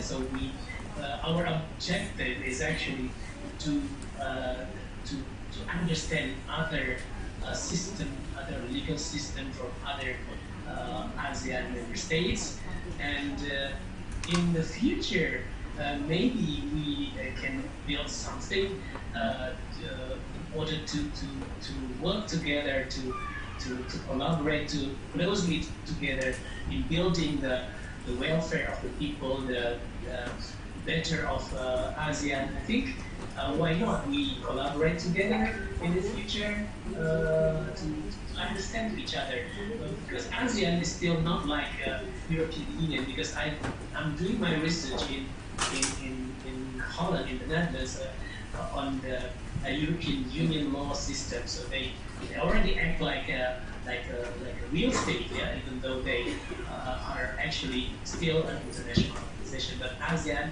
I think we are still far from that kind of community system. We call ASEAN as community. The word community system here is different than community system in the Union. So about Islamic law, I don't know the answer, because that's I think it's according to the majority of the population. Yeah, like in Indonesia, of course, we recognize Islamic law because 90% of Indonesia are Muslim. In Malaysia, they also like 50%. But in other countries, I think it's not going to happen. Yeah, that's my answer. I hope it meets your question. It's answered the question. Thank you. Giáo sư Mohammed có trả lời là đối với lại ASEAN thì chúng ta thấy là cái thiết chế này thì nó chỉ được xây dựng dựa trên nền tảng về quan hệ hợp tác chính trị và quan hệ về kinh tế, kinh doanh thương mại, và hiện nay thì nó không có quy định về những cái vấn đề liên quan đến tôn giáo. Tuy nhiên với cái vai trò là một cái người nghiên cứu của Trung tâm Pháp luật ASEAN thì ông mong muốn là trong tương lai sẽ có những cái dự án hợp tác để có thể hiểu biết tốt hơn về những cái thiết chế của cái hệ thống pháp luật của các nước thành viên ASEAN, bao gồm cả những cái vấn đề về tôn giáo. Và ông cũng nhấn mạnh là ông là một cái người được đào tạo tại hệ thống pháp luật của châu Âu, cụ thể là tại Hà Lan. Thì ông cũng nói rằng là cái sự phát triển của pháp luật Liên minh châu Âu sẽ rất là khác so với lại cộng đồng ASEAN, và ASEAN phải tiến những cái bước rất là xa để có thể đạt được cái sự phát triển như là pháp luật thật sự là pháp luật quốc tế của cộng đồng châu Âu. Và ông cũng rất là hy vọng là trong tương lai sẽ có những cái dự án hợp tác giữa các cơ quan đào tạo về pháp luật ở các nước ASEAN.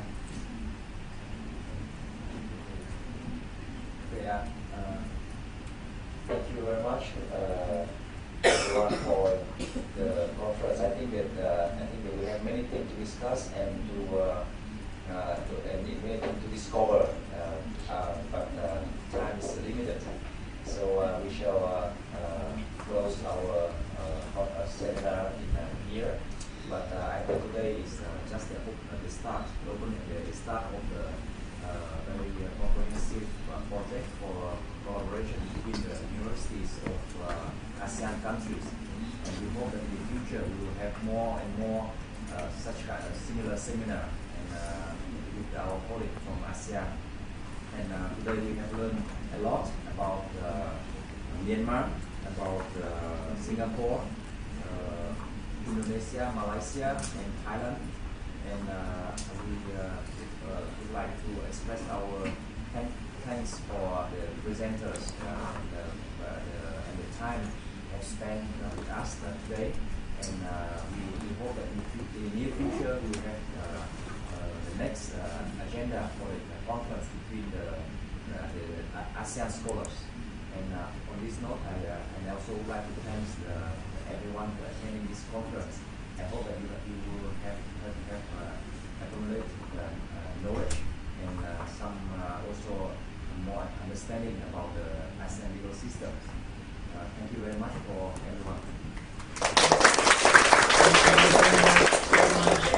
For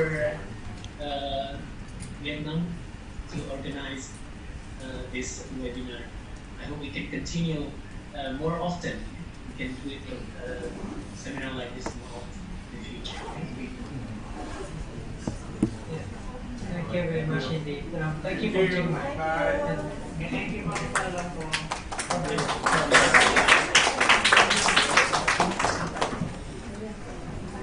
Thank you. you any further question? Bye-bye. Thank you, Sir Ahmad. Thank you, Mr. Rose.